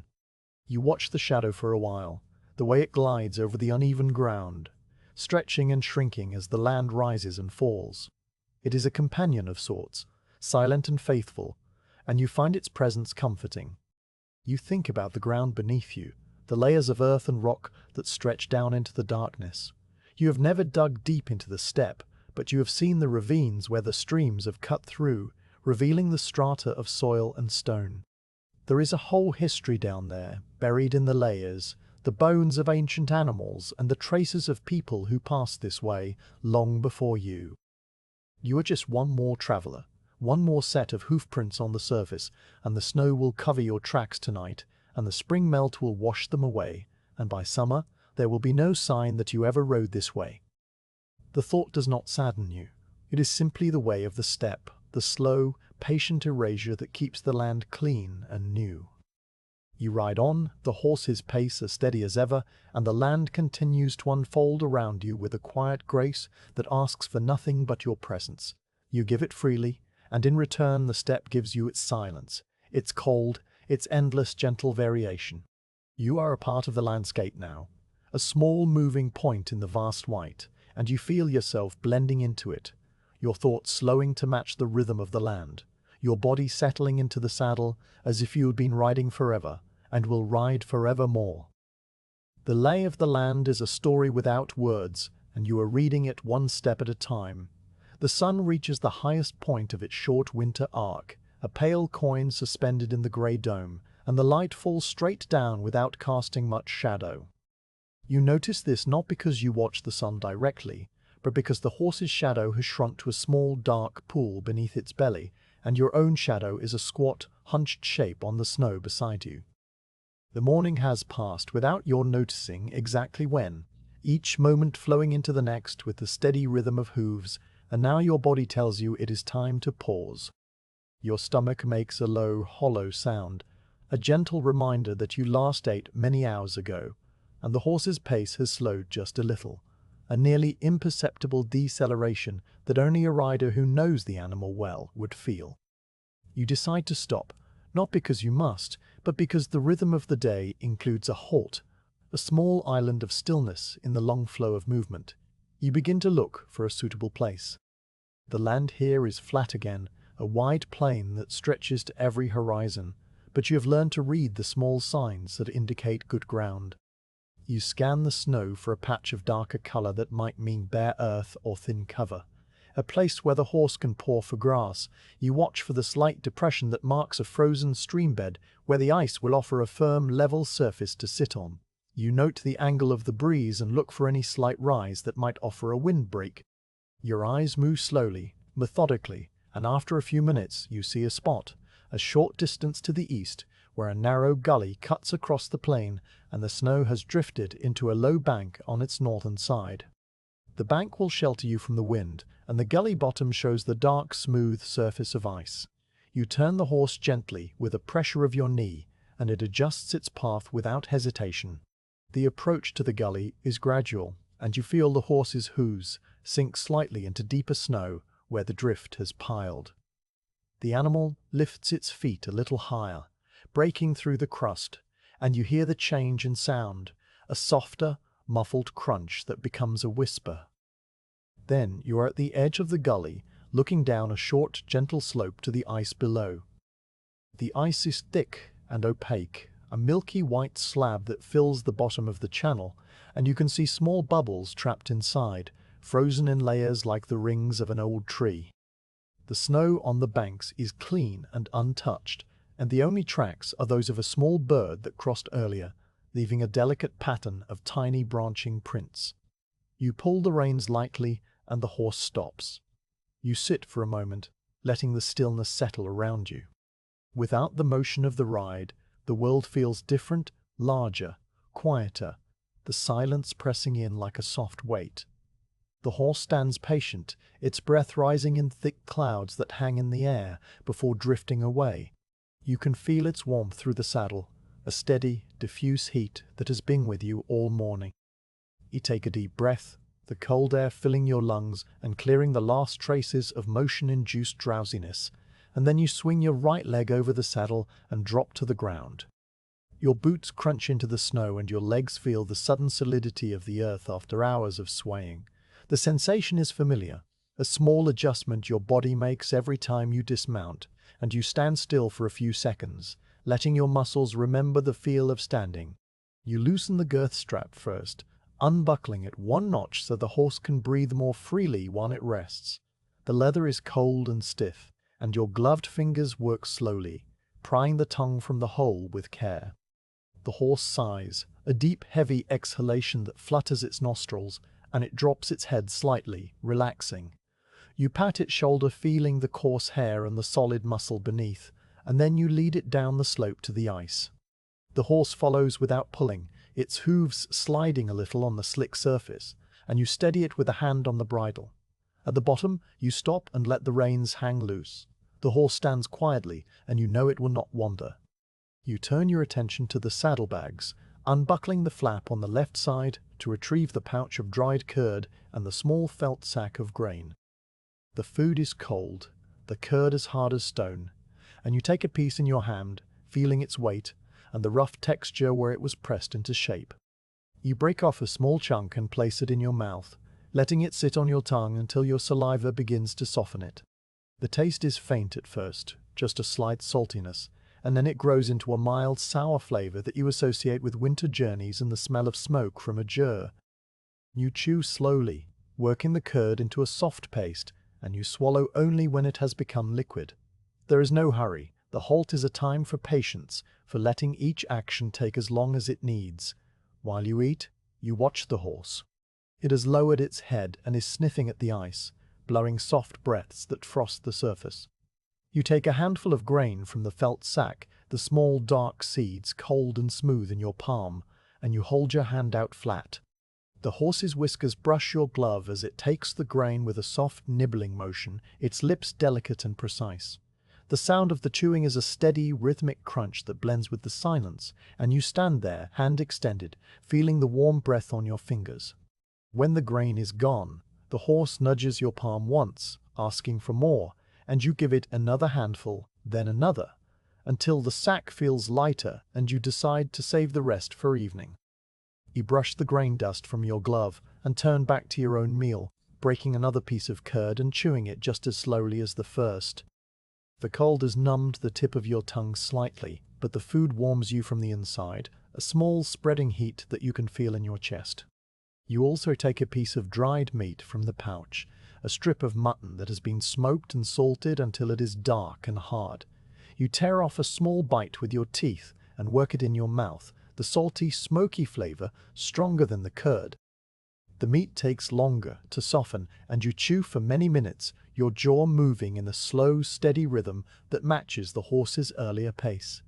The act of eating fills the halt, giving it structure and purpose. When you have eaten enough, you brush the crumbs from your coat and take a handful of snow to clean your fingers, rubbing the snow over the leather of your gloves until they are clean and damp. The snow melts from your body heat and then refreezes quickly, leaving a thin, shiny glaze on the gloves, and you flex your fingers to crack the ice. The small sound is sharp in the quiet, and the horse lifts its head briefly, then returns to sniffing the ice. You walk around the horse to check its hooves, bending down beside its left foreleg and lifting the hoof with a practiced grip. The horse shifts its weight, but does not resist, accustomed to this routine. You look at the bottom of the hoof, examining the frog and the sole for any buildup of ice or packed snow that might cause discomfort. There is a small lump of hard white ice wedged in the cleft, and you pry it out with the tip of your knife, working carefully so as not to nick the tender tissue. The ice falls to the ground with a soft clink, and you brush the remaining snow away with your glove. You set the hoof down gently and move to the next leg, repeating the process. The right foreleg has less ice, just a thin crust that flakes away easily, and the two hind hooves are clean, except for a little packed snow that you knock loose with a tap. The entire task takes many minutes, and you move with a deliberate, unhurried pace, giving the horse time to accept each touch. With the hooves clean, you straighten up and stretch your back, feeling the muscles loosen. The horse shakes its head, making the bridle jingle, and you reach up to scratch the spot behind its ear where the hair is soft and the skin is warm. The horse leans into your hand for a moment, and you feel the simple, wordless connection that comes from years of partnership. Then you step back and look at the animal as a whole, checking for any sign of fatigue or discomfort. The eyes are bright and calm, the breathing is even. The coat is dry beneath the saddle blanket. Everything is as it should be. You decide to adjust the saddle blanket, which may have shifted during the morning's ride. You undo the girth strap fully this time, letting it hang loose, and you lift the saddle slightly, just enough to slide your hand under the blanket. The felt is warm and slightly damp from the horse's sweat, and you pull it smooth, removing any wrinkles that might rub and cause a sore. You check the fleece lining for any debris, a burr, a twig, but find nothing. You lower the saddle back into place, centering it carefully, and then tighten the girth again, this time to the proper notch, testing the tension with 2 fingers. The horse exhales and relaxes, and you pat its flank. Your own clothing needs a small adjustment as well. The wind earlier had loosened the ties of your outer coat, and the cold had been creeping in around your collar. You retie the leather thongs at your neck, pulling them snug but not tight, and you adjust the cloth belt around your waist, shifting the nice sheath so it sits more comfortably on your hip. You also retie the straps of your felt boots, which had loosened slightly from the constant flexing of your ankles. You bend down, one knee in the snow, and work the laces with slow fingers, pulling each cross tight and tying a double knot. The boots feel secure again, the cold kept at a comfortable distance. You check the bow case and quiver next, even though you know they are secure. The habit is ingrained. You run your fingers along the length of the case, feeling the bow's shape beneath the leather, and you tug the flap to confirm it is tied. The quiver sits firmly on your belt, the arrows still in place, their feathers dry and unruffled. You touch each arrow briefly, counting without numbers, just feeling the familiar spacing of the shafts. Then you let your hand drop, satisfied. The halt has a quiet rhythm of its own, different from the ride. It is a time of small, methodical actions, each one flowing into the next with the same unhurried pace. You find a spot on the ice, a smooth patch near the bank, and you lower yourself to sit, your back against the snowdrift. The snow is soft and molds to your shape, and the ice beneath you is cold but solid. You stretch your legs out in front of you and let your hands rest in your lap. The horse stands nearby, occasionally lifting a hoof and setting it down, occasionally blowing a soft breath. The silence fills the space between you, a comfortable silence that needs no words. You look up at the sky, the same pale grey that has been there all day. The sun is a brighter patch of white, and you can tell by its position that the morning is truly over and the afternoon has begun. The shadows, which had been short, have started to lengthen again, stretching out to the east in faint blue-grey lines. You notice the snow on the opposite bank, the way the light catches the small crystals and makes them glitter, and you watch the glitter for a while, a field of tiny stars that sparkle and fade. There is no wind here in the shelter of the gully, only a still deep cold that settles over everything like a blanket. You take a small sip from your water bag, which you had tucked inside your coat to keep from freezing. The water is icy and tastes of leather, but it soothes your dry throat. You drink slowly, just a few mouthfuls, and then you seal the bag and return it to its warm place. The horse watches you drink, and you remember that it too needs water, but there is no open stream here. You rise and walk to a spot where the ice is thinner, where you can see the dark shape of deeper water below. You take your knife and chip at the ice, breaking off small pieces that you offer to the horse in your palm. The horse takes the ice chips eagerly, crunching them with its strong teeth, and the cold water melts in its mouth. You break more chips, enough to satisfy the animal, and then you return to your seat by the bank. You sit again, and this time you close your eyes, just for a few minutes. The darkness behind your lids is warm and red, and you listen to the sounds of the halt, the soft breathing of the horse, the distant whisper of wind across the plain above the gully, the faint, high-pitched creak of ice settling somewhere downstream. Your body feels heavy and relaxed, and you let yourself drift, not quite sleeping, but not fully awake, suspended in a state of quiet rest. The cold is a gentle pressure, the snow a soft cushion, and time passes without measure. When you open your eyes again, the light has changed just slightly, the sun having moved a little farther along its arc. You feel refreshed, the weariness of the morning gone. You stand slowly, brushing the snow from your coat and your hair, and you stretch your arms above your head, feeling the pull of muscles that have been still. The horse lifts its head and looks at you, its ears pricked forward, ready to continue. You walk to it and rub its forehead, and it bumps its nose against your chest in a soft, affectionate gesture. You check the saddle one last time, tugging the girth, confirming the blanket is smooth, ensuring the bags are buckled. Everything is in order. You put your foot in the stirrup, grip the pommel, and swing up into the saddle with an easy motion. The horse shifts its weight and takes a step, ready to move. You settle yourself, adjust the reins, and look out at the plain beyond the gully. The shadows have not yet begun to lengthen significantly, but the sun is past its peak and the afternoon stretches ahead, long and quiet.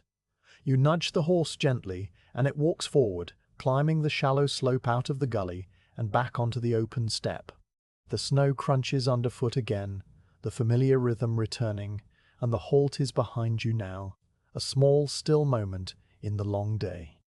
You feel the cold air on your face, the steady sway of the horse, and you continue south, the same direction as before, into the afternoon that will slowly become evening, into the silence that will slowly deepen, into the rest of the journey that is still to come. You have been riding long enough that the horizon has become a familiar companion, a flat line where the white land meets the grey sky, unchanging except for the slow crawl of the sun. But now, as the afternoon wears on and the light begins its subtle shift toward evening, something new appears at the edge of the world. At first, it is only a smudge, a faint, dark interruption in the pale uniformity, so slight that you might have imagined it. You blink and look again, and the smudge remains, a low, irregular line that sits just above the snow, barely distinguishable from the haze. You know what it is without needing to name it: the distant hills, the same hills you have been riding toward since before dawn, now finally close enough to see as more than a thought. You do not quicken your pace or sit up straighter. The discovery is too gentle for that. You simply let your gaze rest on that far line, watching it with the same calm attention you have given to the snow and the sky and the horse's mane. The hills are still many miles away, and they will come no faster for any eagerness on your part. So you ride on as before, the steady 4-beat walk carrying you forward by inches, and you allow the distant shapes to grow at their own pace. As the miles pass, the smudge begins to resolve into something more distinct. The line breaks into a series of low, rounded summits, each one a slightly different height, their slopes soft and warm.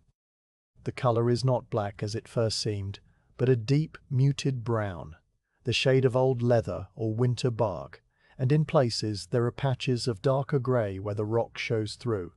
Snow clings to the north-facing hollows, and you can see the pale streaks of drift lines running down the slopes like veins. The hills are not mountains.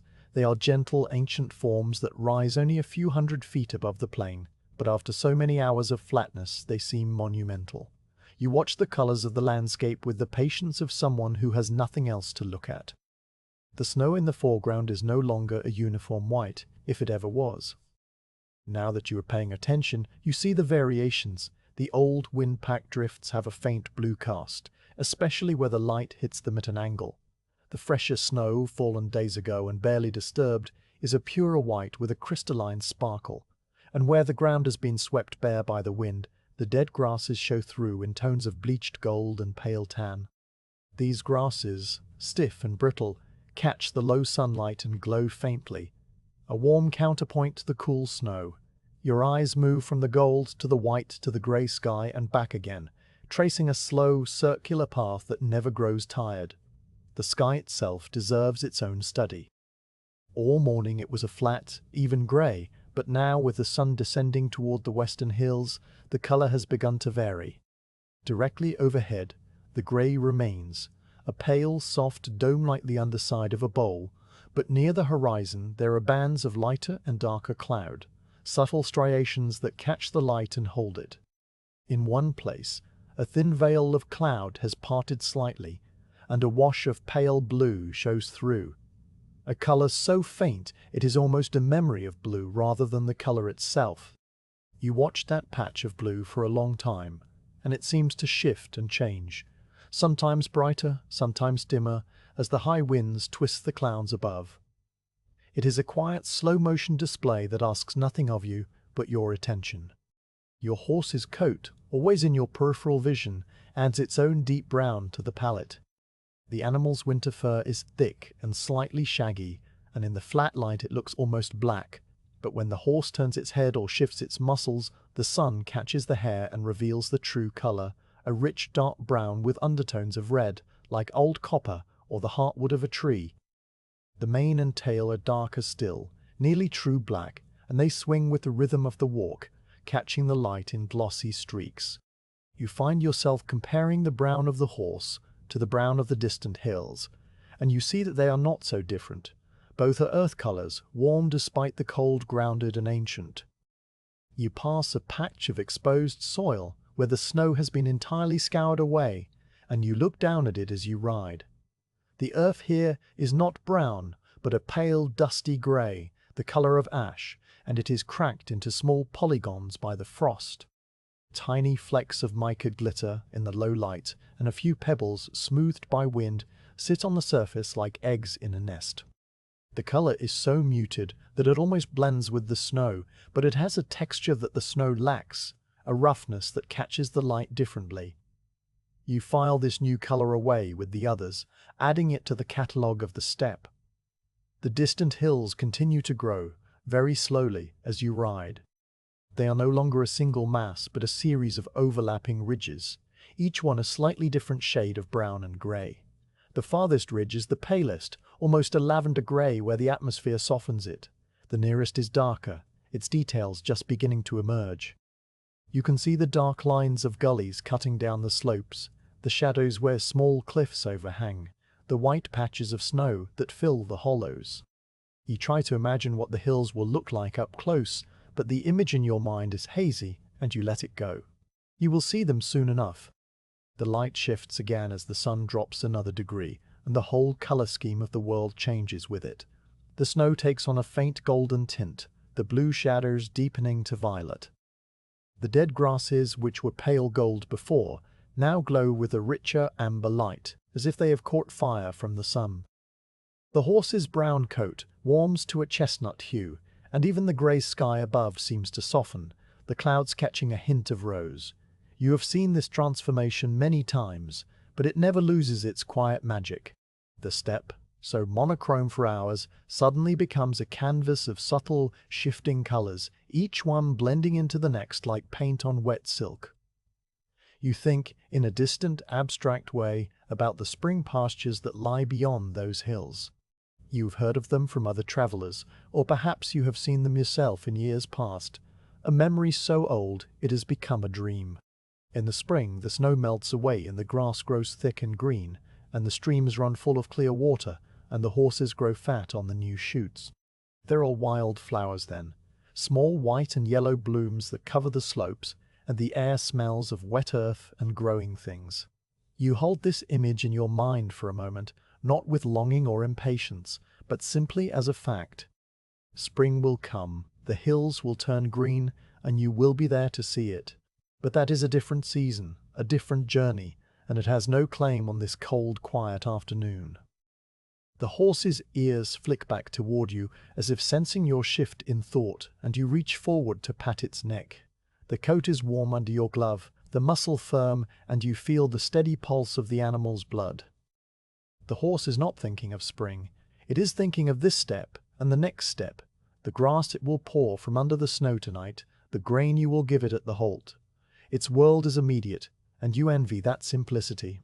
You try to bring your own mind back to the present, to the colors and the light, and the slow, steady motion of the ride. The hills are noticeably closer now, their outlines sharper. You can see individual trees, or what you think are trees on the lower slopes, dark, vertical lines that might be pines or might be rock formations. You cannot tell yet. The air between you and the hills has a faint, milky quality, a haze that blurs the details even as it reveals the larger shapes. You watch the haze, the way it makes the distant ridges appear to float above the plain, disconnected from the ground. The phenomenon is an illusion, you know, a trick of the cold air and the low light, but you enjoy it nonetheless. You shift in the saddle, adjusting your weight, and your eyes catch a flash of color closer at hand. A small patch of lichen, orange and rust red, is growing on a stone that juts from the snow.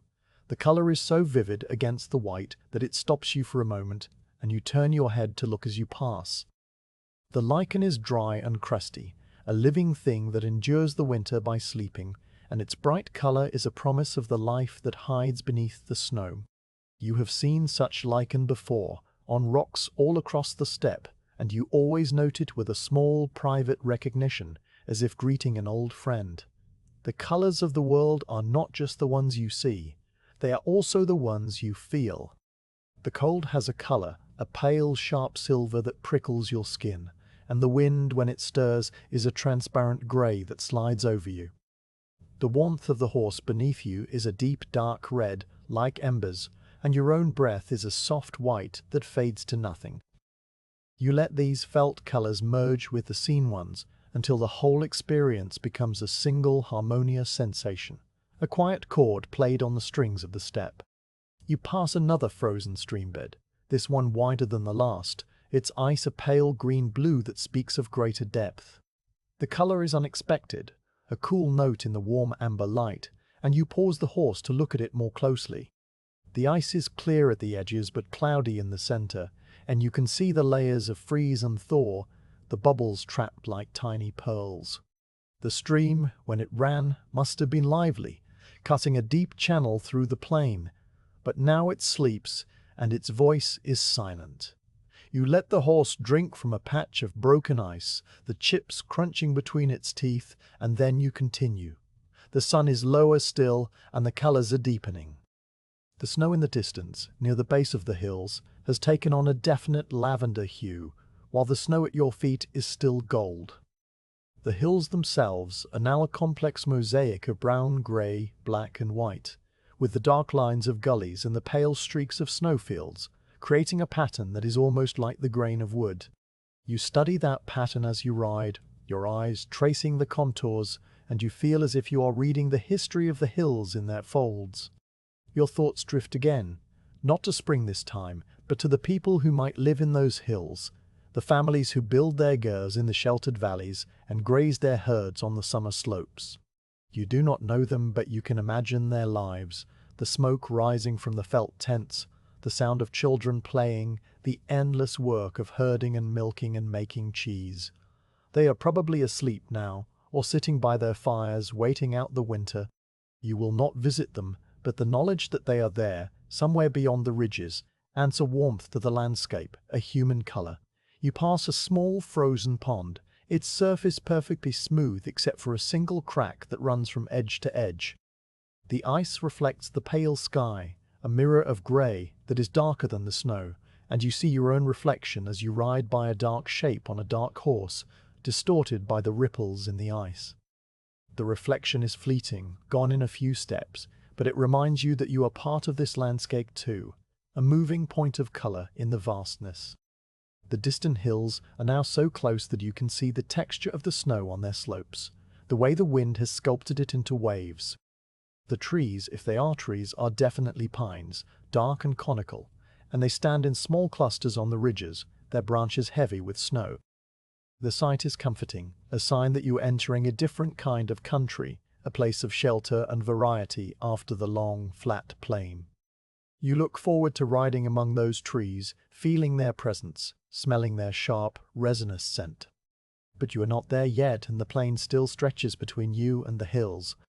You settle back into the rhythm of the ride, letting your eyes go half-closed, and you let the colors play on your eyelids, the gold of the grass, the blue-white of the snow, the deep brown of the horse, the pale gray of the sky, and the dark earthy brown of the distant hills.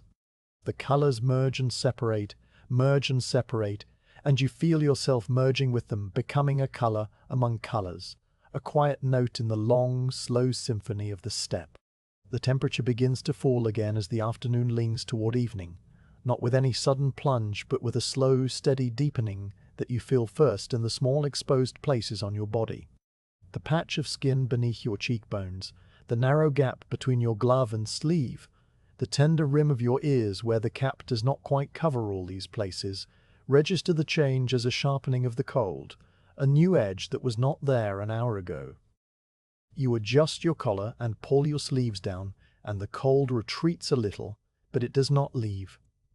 It settles in the air around you, a dense, heavy presence that presses against the warmth of your body and makes the warmth feel smaller, more precious. With the deeper cold comes a change in the air itself, a quality you can only describe as a smell. The steppe has always had a scent, a faint, clean dryness like old grass and distant snow, but now that scent intensifies and clarifies. There is a metallic tang, sharp and bright, as if the frozen earth is releasing some mineral essence into the atmosphere. It reminds you of the smell of an iron pot after it has been scrubbed with snow, or the taste of water from a very deep well. You breathe it in slowly through your nose, letting the cold air curl inside your nostrils, and you detect layers beneath the metal. There is the clean, almost sterile smell of the snow itself, which is not a true absence of odor, but a presence of cold so pure it reads as a scent. And beneath that, there is the faint earthy note of the frozen soil, the dormant grass, the buried roots that wait for spring. The horse breathes too, and its warm exhalations carry their own scent, a grassy, slightly sweet smell from the grain and the dried grass it ate at the midday halt, mixed with the clean anamusk of its coat and the faint tang of sweat dried on the saddle blanket. This smell is comforting, a reminder of life and warmth and the long partnership between you. You lean forward slightly in the saddle, and the scent strengthens, wrapping around you like a familiar blanket. The horse's ears flick back, acknowledging your movement, and then return to their steady scanning of the empty plain. Your own clothing adds another layer to the world of smells. The wool of your deal has a lanolin richness, a faddy, sheepy odor that deepens when the fabric warms against your body. The leather of your boots and gloves carries the memory of the tanning pit, a sour, smoky scent that never fully fades. The fur lining of your collar, perhaps from a sheep or a marmot, has its own faint animal smell, and when you turn your head, the hairs brush your nose and you catch it, a dry, dusty warmth, like a sleeping animal's den. All these smells are familiar. You have lived with them for so long that you rarely notice them. But now, in the intensified cold, they stand out with a new clarity, each one distinct and separate. You pass over a patch of exposed ground where the snow has blown away and a new scent rises from the disturbed earth. It is a dark, organic smell, like the floor of a forest in autumn, though there are no trees here. The frozen grass crunches under the hooves and releases a faint greenness, a memory of chlorophyll trapped in the brittle stems. You wonder at how the cold can preserve these things, locking the summer into the fibers of the plants, waiting for the thaw to release them. The horse lowers its head for a moment as it walks, sniffing at the bare patch, and you let the reins slide through your fingers, giving it room to investigate. After a few steps, the animal lifts its head again, and the scent of earth fades, replaced by the clean, metallic air. The wind stirs again, a low, steady breath from the north that brings with it a whole new catalogue of smells. There is the scent of distant ice, the kind that forms on large lakes and rivers, a smell that is somehow both empty and sharp, like the inside of a frozen cave. There is a hint of pine, so faint you might be imagining it, carried from the hills you saw earlier, the resinous breath of trees huddled against the cold. And there is the dry, papery scent of the dead grass that covers the steppe, millions of stalks standing stiff and frozen, their seed heads shattering in the wind and releasing a dust that smells like old hay and sunlight. The wind mixes all these things together and delivers them to you in a continuous, subtle stream, and you breathe deeply, letting the cold air fill your lungs, letting the smells settle into your memory. You notice now the smell of your own breath. When you exhale, the moisture freezes instantly in the air, and the small cloud that forms has a faint, personal scent, the warmth of your body, the residue of the dried curd you ate earlier, the slight staleness of a mouth that has not drunk fresh water for hours. The cloud drifts back over your shoulder and is gone, and the next breath is already forming, a steady rhythm of scent and cold. You watch the clouds appear and vanish, and you think about how each one carries a tiny piece of you away into the steppe, dispersing you into the landscape, one breath at a time. The horse's breath clouds are larger and richer, and when they drift back around your legs, you can smell the warmth of the animal's lungs, the digested grass, the faint sweetness of the grain from its midday meal. The smell is not unpleasant. It is the smell of a healthy, working animal, and it mixes with the leather of the saddle and the wool of your coat to create a single, unified scent that is the scent of the journey itself. You realize that this scent will stay with you long after the ride is over, embedded in your clothes and your gear, a reminder of the cold and the snow and the endless hours of walking. You close your eyes for a moment, just a few steps, and without sight, the smells become even more vivid. The metallic tang of the snow dominates, a cold, clean blade that cuts through everything else. Then the leather and the wool and the horse emerge warm and round, and beneath them the earth and the grass and the distant pine. You can almost map the landscape by smell alone, the way the ground rises and falls, the way the snow lies thin or deep, the way the wind brings messages from far away. You open your eyes again, and the world is still there, white and grey and brown, but now you see it with a new dimension, a layer of scent that adds depth and texture. The cold deepens further, and you feel it in your nose with each inhalation. The inside of your nostrils grows dry and stiff, and the fine hairs there freeze into tiny bristles. The sensation is not painful, just a tightening, a reminder that the temperature has dropped well below the freezing point. You reach up and rub your nose with the back of your glove, warming it briefly, and the leather of the glove smells of smoke and sweat and the faint salty residue of the curd you handled earlier. The scents layer one on top of another, a palimpsest of the day's activities written on the fabric. You think about the smell of the dur in winter, the felt tent where you spent the coldest months as a child. That smell was complex and rich. The sharp, acrid smoke from the dung fire that burned in the center, the savory steam of mutton boiling in a pot, the sour, sweet tang of fermented milk, the warm animal scent of the felt walls and the woolen blankets. Your mother's hands smelled of milk and smoke, and your father's coat smelled of horses and leather, and the cold wind he brought in with him when he returned from checking the herds. You are not homesick for those days. They are simply a part of you, a catalogue of smells stored in your memory, and the cold air now triggers them gently, one after another. You let the memories rise and fall without clinging to them, like the breath clouds that form and vanish. The horse shakes its head, making the bridle jingle, and the motion stirs up the scent of its mane dusty and a little oily, the natural grease that protects the hair from the cold. You reach forward and run your fingers through the coarse strands, and the smell clings to your glove. You lift the glove to your face and inhale, and the scent is comforting in a way that words cannot capture. It is the smell of trust, of companionship, of the long miles you have traveled together and the many miles still to come. You pass a small frozen bush, its branches bare and grey, and as your leg brushes against it, the plant releases a faint, spicy fragrance, something like sage or wormwood. The smell is unexpected, a sharp herbal note in the clean cold air, and you turn your head to look at the bush as you ride past. Its leaves are long gone, but the woody stems still hold some essential oil, dormant but present, a promise of the green that will return in the spring. You file the scent away with the others, adding it to the growing list of the steppe's hidden gifts. The sun is lower now, a pale watery disk that touches the far horizon, and the light takes on the golden rose hue of late afternoon. The cold does not diminish with the light. If anything, it grows stronger, the temperature dropping with each degree the sun descends. The smells seem to sharpen even further in the changing light, as if the cold is pressing them out of the earth and the air and everything around you. The metallic tang is stronger now, a taste as much as a smell, a faint iron flavor at the back of your tongue. The leather of your boots, which you had stopped noticing, suddenly registers again that sour, smoky note. The horse's coat smells warmer now, richer, as if the animal is generating more heat to combat the deepening freeze.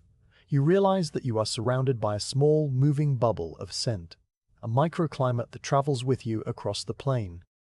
Inside the bubble are the familiar smells of your body, your clothes, your gear, your horse, Outside the bubble is the vast, cold, metallic smell of the steppe, the ancient mineral breath of the earth. The boundary between the two is permeable. The wind blowing the steppe smells in and carrying your smells out, a constant exchange. You are not separate from the landscape. You are in conversation with it, a slow chemical dialogue that has been going on for hours and will continue for hours more. You adjust your position in the saddle, and the movement shifts the layers of your clothing, releasing a puff of warm air from inside your coat.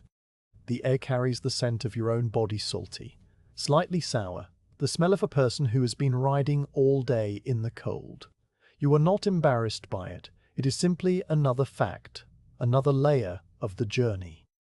The horse smells it too, perhaps, and recognizes it because the animal does not react except to flick an ear. You are known to each other in 1,000 small ways, and smell is one of them. The cold now is so intense that it seems to have a texture, a fine crystalline sharpness that you feel in your throat when you breathe too deeply. You moderate your breathing, taking shallower breaths, letting the air warm a little longer in your mouth before it reaches your lungs. The smells are fainter when you breathe this way, but they are still there, a constant background hum.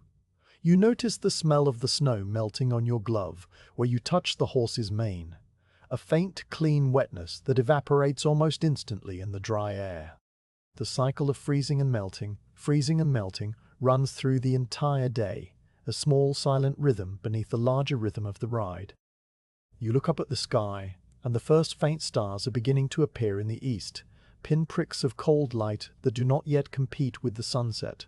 The air at this height smells no different, but there is a sense of vastness, of the infinite empty spaces between the stars that you can almost taste.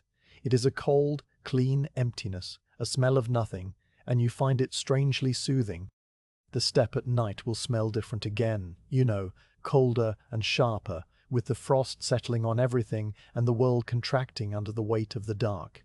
You take one last, deep breath of the evening air before you begin to think about making camp. The smell of the steppe in winter is not a single thing but 1,000 things, a tapestry woven from earth and ice and grass and animal and wind. You carry it in your lungs and in your clothes, and you will carry it into your sleep tonight, a quiet, cold perfume that lulls you toward rest.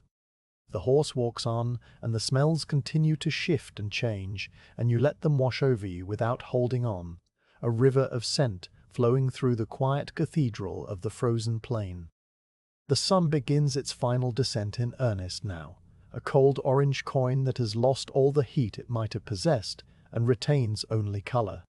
It hovers just above the rim of the world, a perfect circle of pale amber, and you can look at it directly without discomfort because the winter haze filters its fire into something gentle. The disk touches the flat line of the horizon, and the contact seems to slow time itself, stretching the moment into a long, breathless pause. The whole steppe falls silent, as if the earth and the sky are holding their breath together, and you feel that silence settle into your bones, a deep quiet that goes beyond the absence of sound.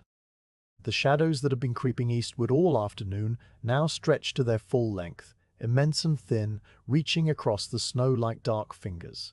Your own shadow extends far to your right, a distorted giant on a distorted horse, the legs impossibly long, the head a mere speck.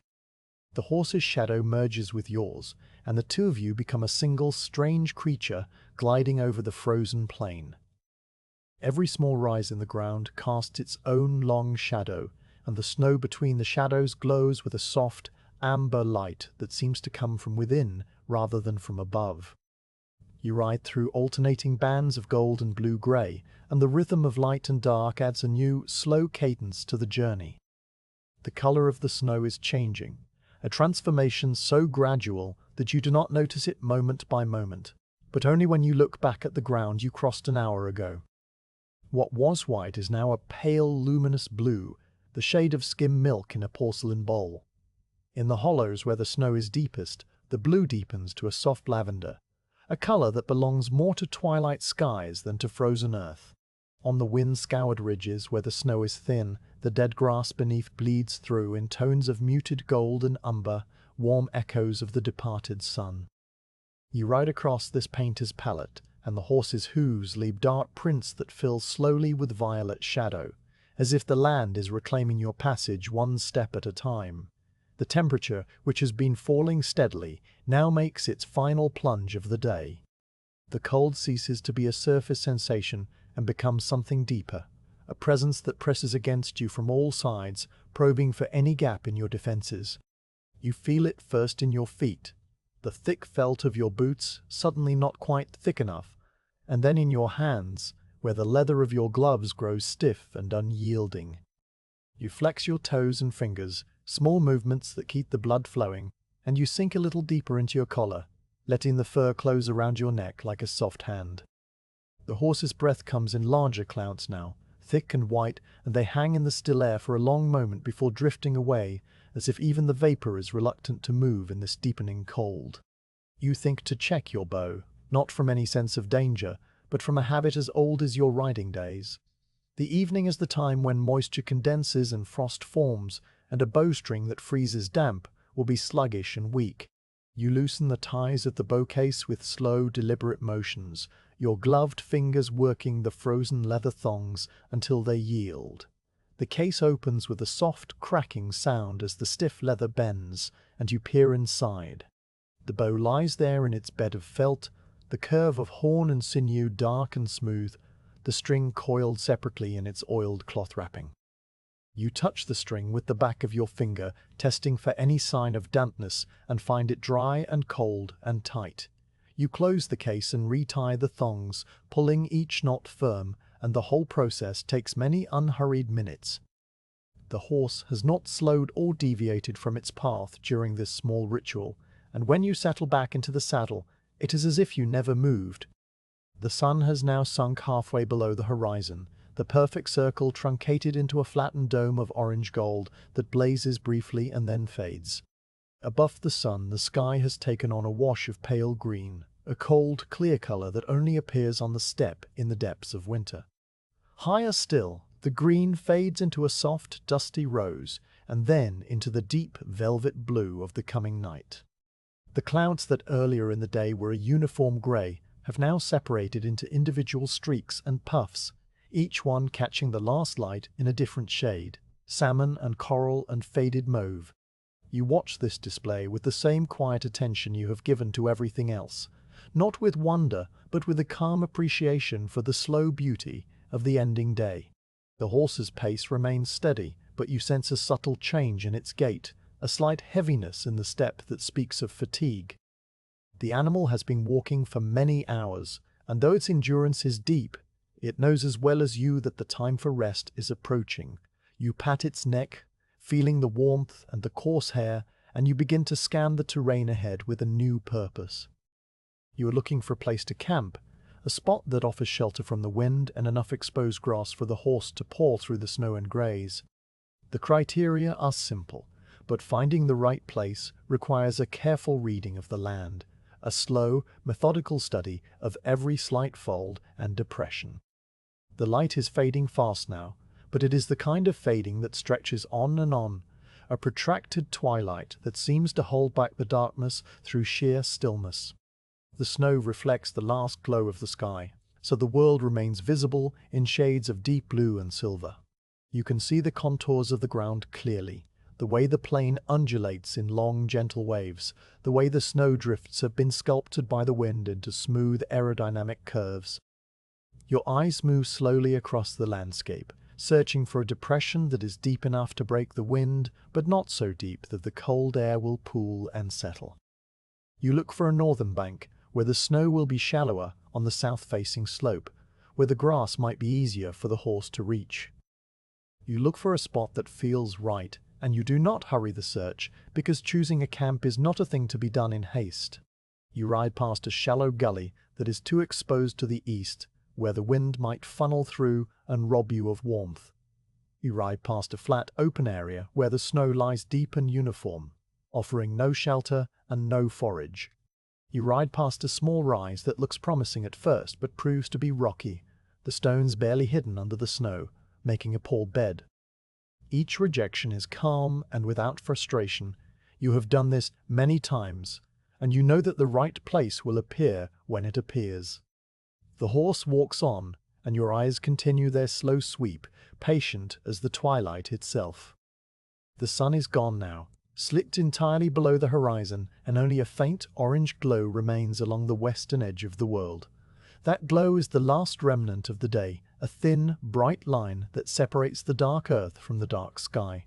Above it, the first true stars are emerging, not scattered randomly, but in the familiar patterns you have known since childhood. The evening star, brightest of them all, hangs in the west like a lantern, a steady, cold point of light that will guide the night until the moon rises. You look at the star for a moment, acknowledging its presence, and then your eyes return to the ground, still searching. The air has become so cold now that every breath feels sharp, the inside of your nose tightening with each inhalation. The moisture from your breath freezes on the fur of your collar, forming a thin white rime that crunches faintly when you turn your head. The horse's muzzle is similarly frosted, the whiskers stiff with ice, and you can hear the slight rasp of frozen air in its breathing. You are both tired, both ready for the halt, but neither of you will rush. The rhythm of the journey demands that the end come naturally, at its own pace, when the right conditions are met. You crest a very gentle rise, and before you, the land dips into a broad, shallow basin, a saucer of snow between two low ridges. The northern ridge is slightly higher than the southern one, and it casts a long, protective shadow across the basin floor. At the foot of that ridge, the snow has been sculpted by the wind into a soft bank, and just below the bank, there is a patch of ground where the snow is thin, the dead grass showing through in tufts of amber and brown. The basin is sheltered, the air within it noticeably stiller than the air above, and when you stop the horse and listen, you hear only the sound of your own breathing and the faint, distant whisper of the wind over the ridge tops. It is a good place, a resting place, and you know it the moment you see it. You turn the horse gently, with a pressure of your knee, and it descends into the basin without hesitation, its hooves sinking into the softer snow of the sheltered slope. The transition from the open plain to the enclosed basin is immediate. The wind that had been pressing against your left side vanishes, and the silence deepens, wrapping around you like a thick blanket. The horse walks to the thin snow patch and stops, as if it too recognizes the spot and approves. You sit for a moment in the stillness, letting the quiet settle, letting the long day drain from your muscles into the frozen ground. The twilight is now in its final stage, the orange glow on the horizon fading to a thin grey-blue line that will soon be indistinguishable from the night. The stars are brighter, more numerous, and the sky has become a deep, velvety indigo that seems to press down on the earth with a gentle, immense weight. You can see the shape of the basin around you, the soft white curves of the snowbanks, the dark line of the ridge above, and the open, star-filled sky overhead. It is a small private world, cut off from the vastness of the steppe, a room without walls where you will sleep tonight. You loosen the reins and let them fall, and the horse lowers its head and begins to nuzzle at the snow, pawing tentatively with a forehoof. The sound is soft and muffled, a scraping that blends with the silence. You sit still, letting the horse explore, letting the cold settle around you, letting the last of the day's energy flow out of your body into the saddle. You are not in a hurry to dismount. The act of stopping is itself a ritual, a slow, deliberate crossing of a threshold between movement and rest. You look up at the stars again, and you find the familiar patterns, the great wheel of the sky, the constellations that mark the seasons and the directions. You have navigated by these stars before, and you will navigate by them again, but tonight they are just lights, distant and calm, watching over the steppe as they have watched for all the ages before you. You feel small under that vast, glittering dome, but it is a comforting smallness, a sense of being held in something larger than yourself. Your hand moves to the bow case one more time, not to check it, but simply to touch it, a gesture of reassurance. The case is cold and solid under your glove, and you feel the shape of the bow inside, the curve of the limbs, the bulge of the string wrapped in its cloth. It is all there, all secure, and you let your hand drop back to your thigh. The night is fully arrived now, and with it the deepest cold of the day, but you are ready. You have chosen your camp, and the long light of evening has done its work, carrying you gently from the day into the threshold of the night. You lift the reins again and prepare to dismount, the first action of the many small actions that will make your camp. The horse stands still, waiting, its breath a steady plume against the stars. You swing your leg over the saddle and drop to the ground, your boots sinking into the thin snow, and the solid earth feels good under your feet. The long ride is over, the evening has passed into night, and the time for rest has come. You stand beside your horse, a dark shape against the dark sky, and you listen to the silence that will sing you to sleep. You stand beside the horse in the deep blue twilight, and the solid earth beneath your boots feels steady after the long sway of the saddle. The snow here is thin and dry, crunching softly as you shift your weight, and the air inside the basin is still, a pocket of quiet that the wind passes over without entering. The horse exhales a long, heavy breath that plumes white and then fades, and you feel the warmth of that breath brush your cheek. You do not move for a moment, letting the stillness wash over you, letting the long day drain from your legs and your back and your shoulders. Then you lift your hands to the girth strap and begin the slow, methodical work of making camp. The girth strap is cold and stiff, the leather resisting your fingers, but you work the tongue from the hole with a patient, wiggling motion that you have performed thousands of times. The buckle releases with a soft, dull clink, and the pressure around the horse's barrel eases. The animal sighs, a deep, fluttering sound that moves through its whole body, and it shakes its head once, making the bridle jingle. You unbuckle the girth fully and let the strap hang, then move to the front of the saddle to loosen the breast collar, a wide band of leather that crosses the horse's chest. Your fingers find the knots, work them free, and the collar falls loose. The saddle is now held only by its own weight and the blanket beneath. You walk around to the horse's left side and place one hand on the pommel, the other on the cantle, and you lift the saddle gently upward, breaking the light seal that the warmth of the horse has created between the blanket and the leather. The saddle comes away with a soft, peeling sound, and you step back, holding it in both hands. It is heavy, the wooden frame and the thick leather and the iron stirrups all combining into a solid, familiar weight. You carry it a few steps away to a patch of level ground, then set it down carefully, tilting it so the seat faces the sky and the pommel rests on a small drift of snow. The snow will keep the leather clean, and the angle will let any moisture drain away during the night. You kneel beside the saddle and adjust its position, making small, precise movements until it sits exactly right. The saddle blanket is still on the horse, a thick pad of felt that has absorbed the day's sweat. You return to the animal and lift the blanket away, peeling it from the back with care so as not to startle or chill the skin too quickly. The blanket is warm and damp on the underside, and the horse's coat beneath is dark with moisture, the hair pressed flat in the shape of the saddle.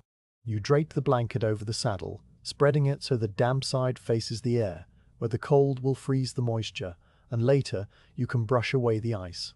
The horse shakes its whole body, a rippling motion from nose to tail that loosens the muscles and fluffs the coat. You watch the shaking and see the small cloud of dust and frost that rises from the fur, glittering in the last twilight. You turn next to the bridle, reaching up to unbuckle the cheek strap and the throat latch. The horse lowers its head willingly, and you slip the headstall forward, sliding the bit gently from its mouth. The metal is warm from the animal's tongue, and you hold it in your palm for a moment, feeling the unusual heat against your cold glove. The horse works its jaw, licking its lips, a sign of comfort and relief. You hang the bridle over the pommel of the saddle, looping the reins so they do not trail in the snow, and then you retrieve a halter from your saddlebag, a simple arrangement of soft rope. You slip the halter over the horse's nose and ears, tying the lead rope with a quick-release knot you could undo in the dark if needed. The horse stands patient through all of this, its eyes half closed, its breath slowing into a resting rhythm. Now you take a piece of felt from your gear, a square of coarse, thick fabric that you keep specifically for this purpose. You begin to rub the horse down, starting at the neck and working backward along the shoulders and the back where the saddle sat. The felt passes over the damp coat in long, firm strokes, soaking up the sweat and stimulating the skin beneath. The horse leans into the pressure slightly, a small gesture of pleasure, and you work the felt over the flanks and the barrel, then down each leg, lifting the hooves one at a time to dry the heels and the fetlocks. The rubbing is a slow, rhythmic task, each stroke blending into the next, and the cold air quickly freezes the cleaned hair into a dry, fluffy layer that will insulate the animal through the night. When you finish, the felt is damp and stiff, and you spread it over a rock to dry, a dark shape in the gathering dark. The horse is now free of all gear except the halter, and you lead it a few steps to the patch of thin snow where the grass shows through.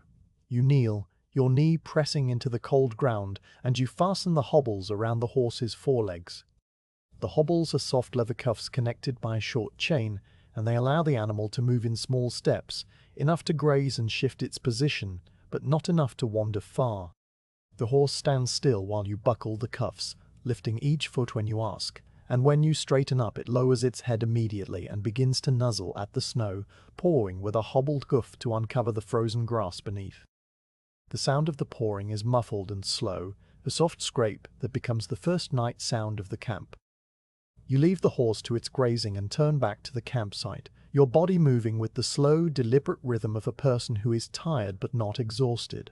The cold has settled deeper into the basin now, pooling in the low spots, and you can feel it pressing against your cheeks and your shins. You know that a fire will make all the difference, not a large fire that would consume too much fuel and attract unwanted attention, but a small, focused flame that will heat your pot and warm your hands and cast a circle of light small enough to feel intimate. Gathering fuel on the frozen steppe is a task that requires patience and a sharp eye. You begin to walk in a slow spiral outward from the saddle, your gaze scanning the snow for the dark shapes of dried dung and the brown tangles of dead roots. The first find is a scatter of horse dung, old and dry, the fibrous balls light and hollow. You gather them one by one, their texture rough and crumbly, and you place them in a leather pouch that hangs from your belt. The dung does not smell unpleasant. It has been dried by the sun and the wind until all the moisture is gone, and only the clean, earthy scent of grass remains. You find more dung a few steps farther, half buried in a drift, and you dig it out with your fingers, brushing the snow away. The gathering is slow and quiet, a small act of scavenging that occupies your hands and calms your mind. You move from find to find, bending and straightening, your pouch growing heavier with each addition. Beside a low rock, you spot a clump of dead roots, the remains of a shrub that grew here in a wetter year. The roots are twisted and woody, and you break them with your hands, snapping them into short lengths that will fit in the fire. The wood is dry and brittle, and it cracks with a sharp, satisfying sound. You add the roots to your pouch alongside the dung, then continue your search. A few more pieces of dung, a small handful of twigs from the same dead shrub, and you decide you have enough. The pouch is full, the fuel is sufficient for a small, slow-burning fire, and you return to the campsite with the weight of it bumping gently against your hip. You choose a spot for the fire a few paces from the saddle, on a patch of bare, frozen earth where the snow has been blown away entirely. The ground here is hard and flat, and you clear it with your boot, sweeping aside any loose debris. You arrange a handful of the driest, finest twigs into a small nest, then crumble some of the dung into a coarse powder that will catch a spark more readily.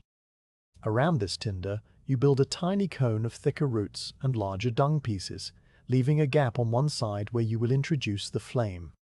The construction is small and precise, no larger than your two hands cupped together, and you sit back on your heels to examine it, adjusting a twig here, a piece of dung there. You take out your flint and steel, a small kit in a leather pouch, and you position yourself so your body blocks the faint breeze that might wander into the basin. You hold the flint in one hand, the steel in the other, and you strike them together with a sharp, practiced motion. A spark flies, a tiny orange star that arcs through the air and lands on the dung powder. It glows for a moment, then fades. You strike again, and another spark lands, and this time a small thin wisp of smoke rises, so faint you might be imagining it. You lean close and blow gently, a long, steady breath that feeds the spark without overwhelming it, and the smoke thickens, curls, and then with a soft, almost silent puff, a tiny flame appears, blue at the base and yellow at the tip. The flame licks at the twigs and you hold your breath, watching it catch and spread. The fire grows slowly, the twigs crackling and popping as the sap inside them vaporizes, the dung catching with a steady, smokeless glow. The smell of the burning dung is earthy and slightly sweet, not acrid or harsh, and it reminds you of 1,000 other campfires on 1,000 other nights. You add a few more pieces of fuel, building the flame carefully, and soon the fire is a small, bright beacon in the deep blue darkness, casting a circle of warm orange light that pushes back the cold. You take out your small iron pot, a simple vessel with a handle, and you fill it with clean snow from a nearby drift, packing the snow down until the pot is full. You set the pot on the fire, balancing it on 3 stones that you placed earlier, and the snow begins to melt almost immediately, shrinking and hissing as it turns to water. You watch the snow transform, the white crystals collapsing into a clear, bubbling liquid, and the sound of the melting is a soft, busy noise that fills the camp. The horse, still grazing nearby, lifts its head at the sound and looks toward the fire, its eyes reflecting the flames in 2 tiny, bright points. While the water heats, you take out the dried meat and the curd from your food pouch. The meat is a dark, leathery strip, stiff with cold, and you hold it in your hands to warm it slightly before placing it in the pot.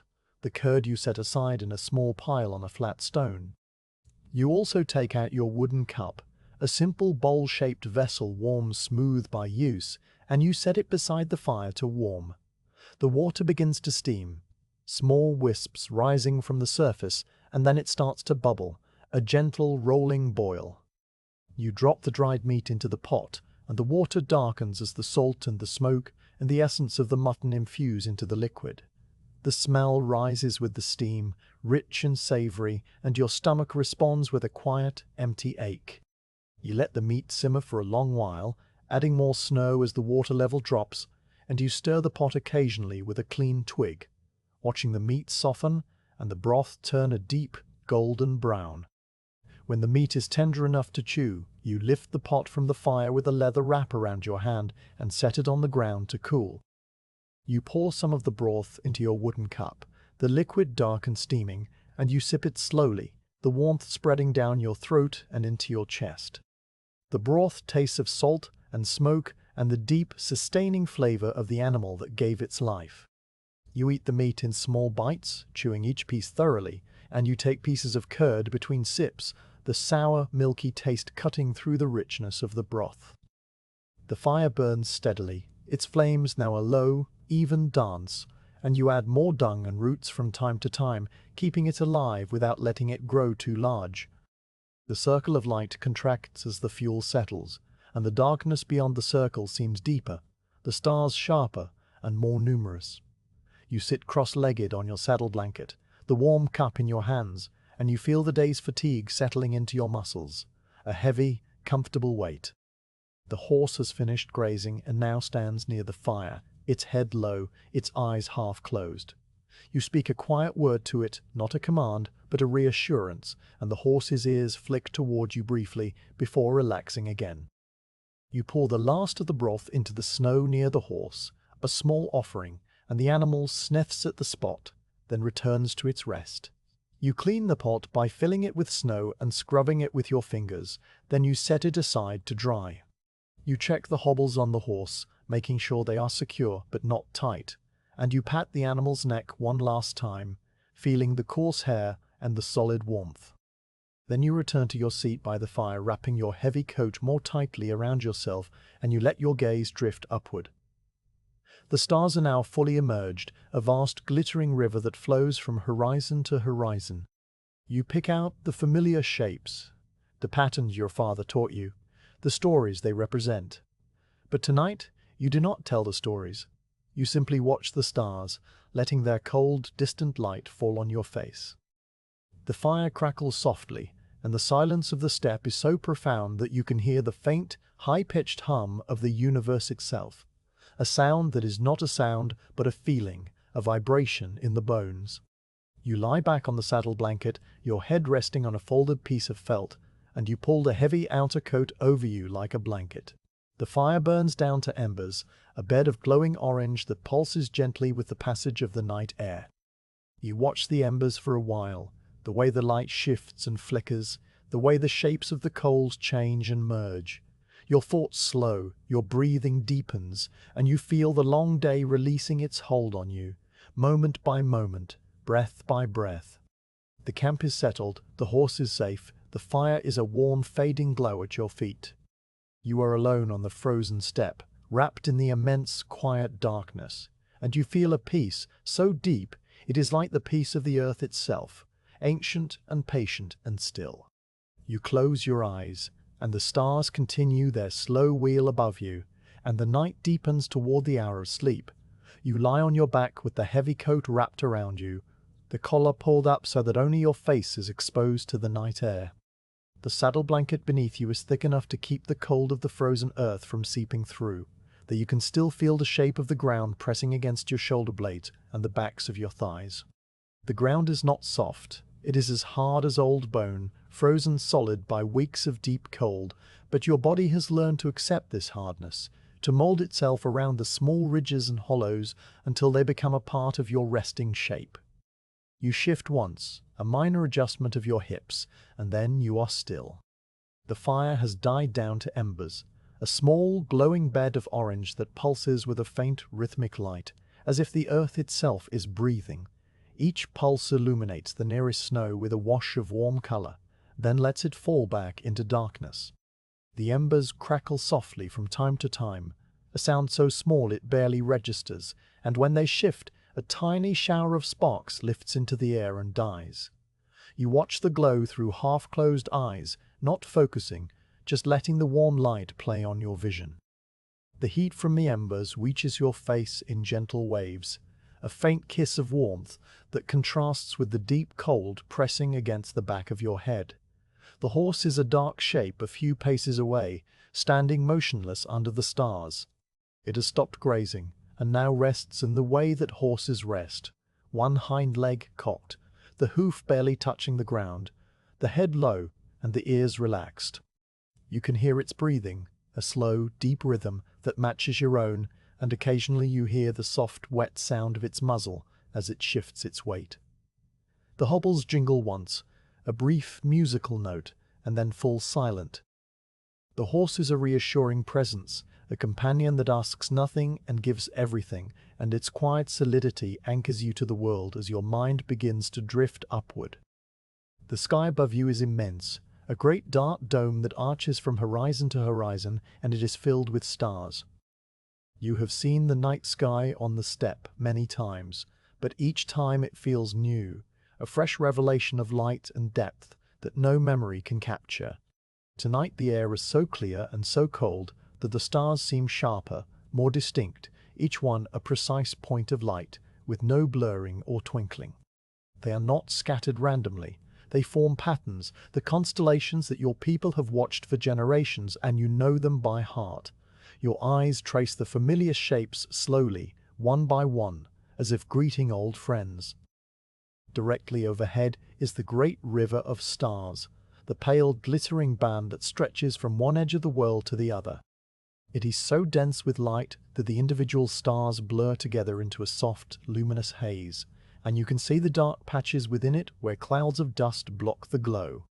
You have been told that this river is the backbone of the sky, the path that the spirits of the dead follow to reach the eternal hunting grounds, and though you do not dwell on such thoughts now, they are a part of you, a quiet layer of understanding beneath the simple act of looking.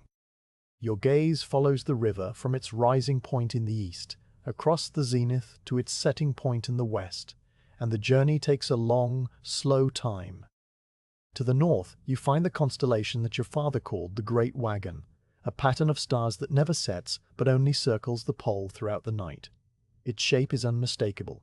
4 stars forming a rectangle, 3 more forming a curved handle. You watch it for a while, noting how it has moved since the last time you looked, its position now slightly more to the east. The movement is slow, barely perceptible, but it is there, a silent, majestic rotation that speaks of time passing on a scale far larger than a single night. The cold air around the wagon seems deeper somehow, a reminder that the north is the source of winter and the keeper of the darkest cold. Near the wagon, you locate the two stars that point always to the fixed star, the one that marks true north. You find that star too, a steady, solitary point that does not move. It is a guide star, a friend to travelers, and you have used it many times to find your way when the steppe was featureless and the sun was hidden. Tonight you do not need its guidance, but you acknowledge it, a small nod of respect before your eyes move on. To the east, a new constellation is rising, one that appears only in winter. Its brightest stars form a tall shape that might be a warrior or a tree, depending on the story you choose to believe. The stars are bluish-white, cold and brilliant, and they hang low on the horizon, just clearing the dark line of the ridge. The sight of them reminds you that the night is still young and that the cold hours will stretch on for a long while yet, but the thought does not disturb you. You are comfortable here, wrapped in your coat, with the embers at your feet and the horse nearby, and the long night is not a burden, but a gift. Your mind begins to wander among the stars, your thoughts becoming looser and less connected. You think about the distances between those points of light, distances so vast that they cannot be measured in miles or in days of riding. The light you see left those stars long ago, traveling for years and years through the empty space, and only now reaches your eyes. You are seeing the past, a history written in photons, and the thought is so large and so abstract that it slips away before you can hold it. The stars do not care about thoughts, they simply shine and you simply watch. The constellations are not the only patterns in the sky. There are the wandering stars too, the ones that move against the fixed background, tracing their own slow paths through the zodiac. You search for them among the familiar patterns, and you find one low in the west, a bright golden point that outshines everything else except the moon, which has not yet risen. You watch its steady, unwinking light, and you remember that it has been traveling through the constellations all year, a celestial nomad like yourself. The connection is a small, quiet thought that fades as soon as it appears. Your gaze drifts back to the river of stars overhead, and you lose yourself in its misty glow. The individual stars are too many to count, and you do not try.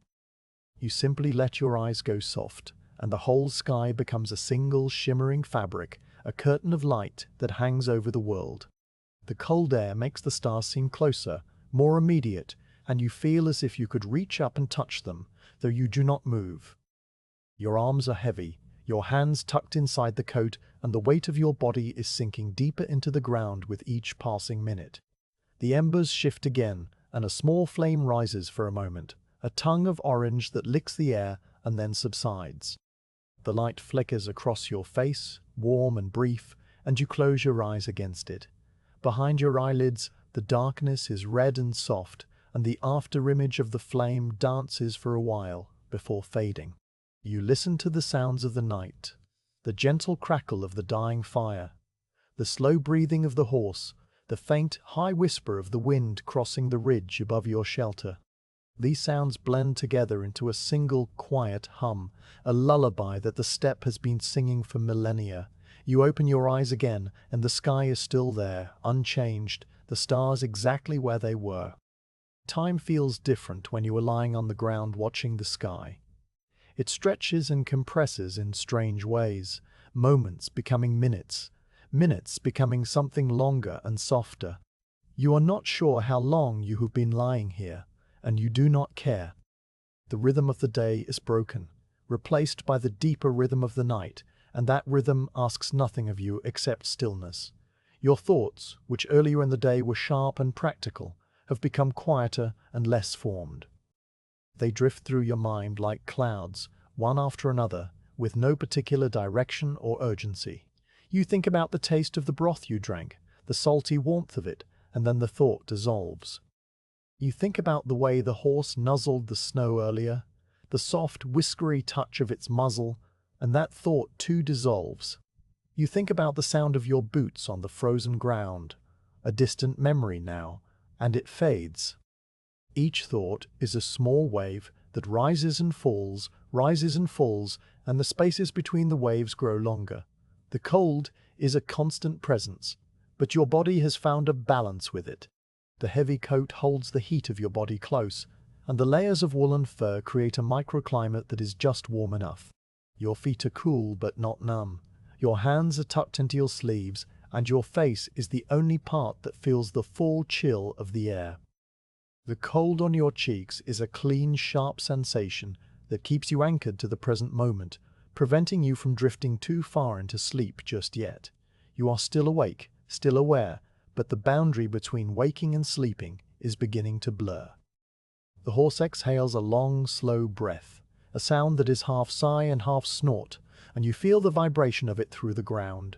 It is a sound of contentment, of an animal at rest, and you take comfort in it. The horse is not asleep. Horses sleep only in short intervals, standing up. But it is relaxed, its weight balanced, its mind quiet. You wonder, in a distant, abstract way, what the horse thinks about when it stands under the stars. Does it remember the summer pastures, the green grass and the warm sun, or does it live entirely in the present, feeling only the cold and the snow in the fullness of its belly? You will never know, and that is fine.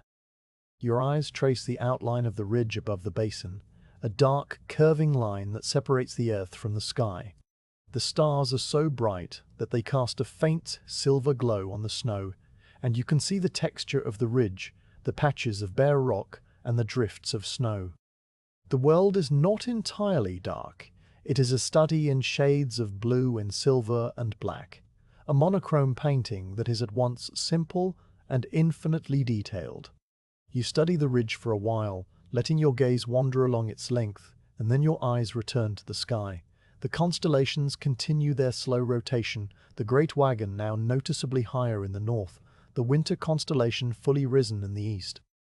You can see new stars appearing just above the horizon, stars that were hidden behind the curve of the earth earlier in the evening. They are faint at first, flickering through the thickest part of the atmosphere, but as they rise they grow brighter, joining the great assembly overhead. You watch one particular star, a small white point that seems to tremble as it climbs, and you follow its progress until it merges with the other stars, and you can no longer distinguish it. The embers are now just a faint orange glow, a circle of warmth that is more memory than reality. The cold is deepening, and you know that in a few hours, just before dawn, it will reach its lowest point. But you are prepared. Your coat is thick, your blanket is warm, and your body has settled into a state of slow, steady heat production that will carry you through. You pull the coat a little tighter around your chin, tucking the fur under your jaw, and you feel the small improvement immediately. Your breathing has become slower and deeper, matching the rhythm of the horse and the distant whisper of the wind. You are no longer consciously breathing. Your body has taken over, and you are just a passenger, riding the gentle tide of inhalation and exhalation. Each breath brings the clean, cold air into your lungs, and each breath releases a small cloud of warmth that drifts away into the night. The cycle is endless and soothing, a metronome that measures the passage of the dark hours. Your thoughts have nearly stopped now, reduced to a low, wordless hum that lies beneath the sounds of the night. You are not thinking about the journey ahead, about the hills you will reach tomorrow, about the spring that will come eventually. You are not thinking about the past, about the camps and the fires and the people you have known. There is no tomorrow in your mind, no yesterday, only the vast, quiet present that stretches in all directions like the steppe itself. You are here, lying on the frozen ground under the stars, and that is enough. The sensation of the earth beneath you is a steady, grounding presence. You feel its solidity, its ancient, patient strength, and you feel yourself sinking into it, becoming a part of it. The cold that rises from the ground is not an enemy, it is a part of the earth's nature, and your body is learning to accept it, to work with it rather than against it.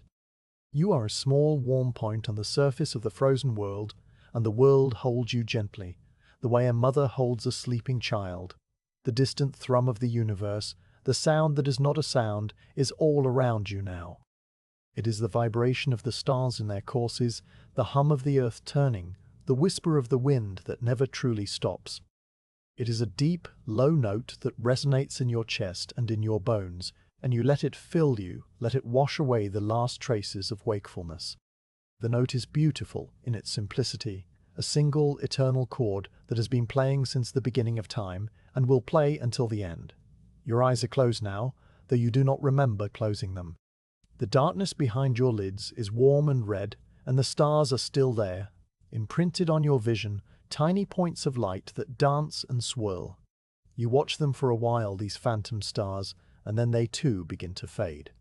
The embers of the fire are distant memory, the horse is a steady, breathing shape, and the cold is a soft, even pressure that wraps around you like a second blanket. The pull of sleep is gentle but insistent, a slow, steady current that draws you down into the depths. You do not resist. There is nothing to resist, no reason to stay awake. The day has been long and full, the ride has been steady, the camp has been made, and now the only thing left is to let go. You let your body grow heavier. Let your breathing grow slower. Let your thoughts dissolve into the quiet hum of the night. The last thing you are aware of, before sleep takes you completely, is the sound of the horse breathing nearby and the vast, glittering silence of the stars. The steppe is all around you, frozen and still, and you are a part of it, a small, peaceful presence in the immense darkness. The sleep that comes is deep and dreamless, a resting of both body and mind, and it settles over you like the deepest blanket of the winter steppe, warm despite the cold, soft despite the hardness, eternal despite the passing hours. You sleep, and the stars wheel overhead, and the night continues its slow, patient journey toward the dawn.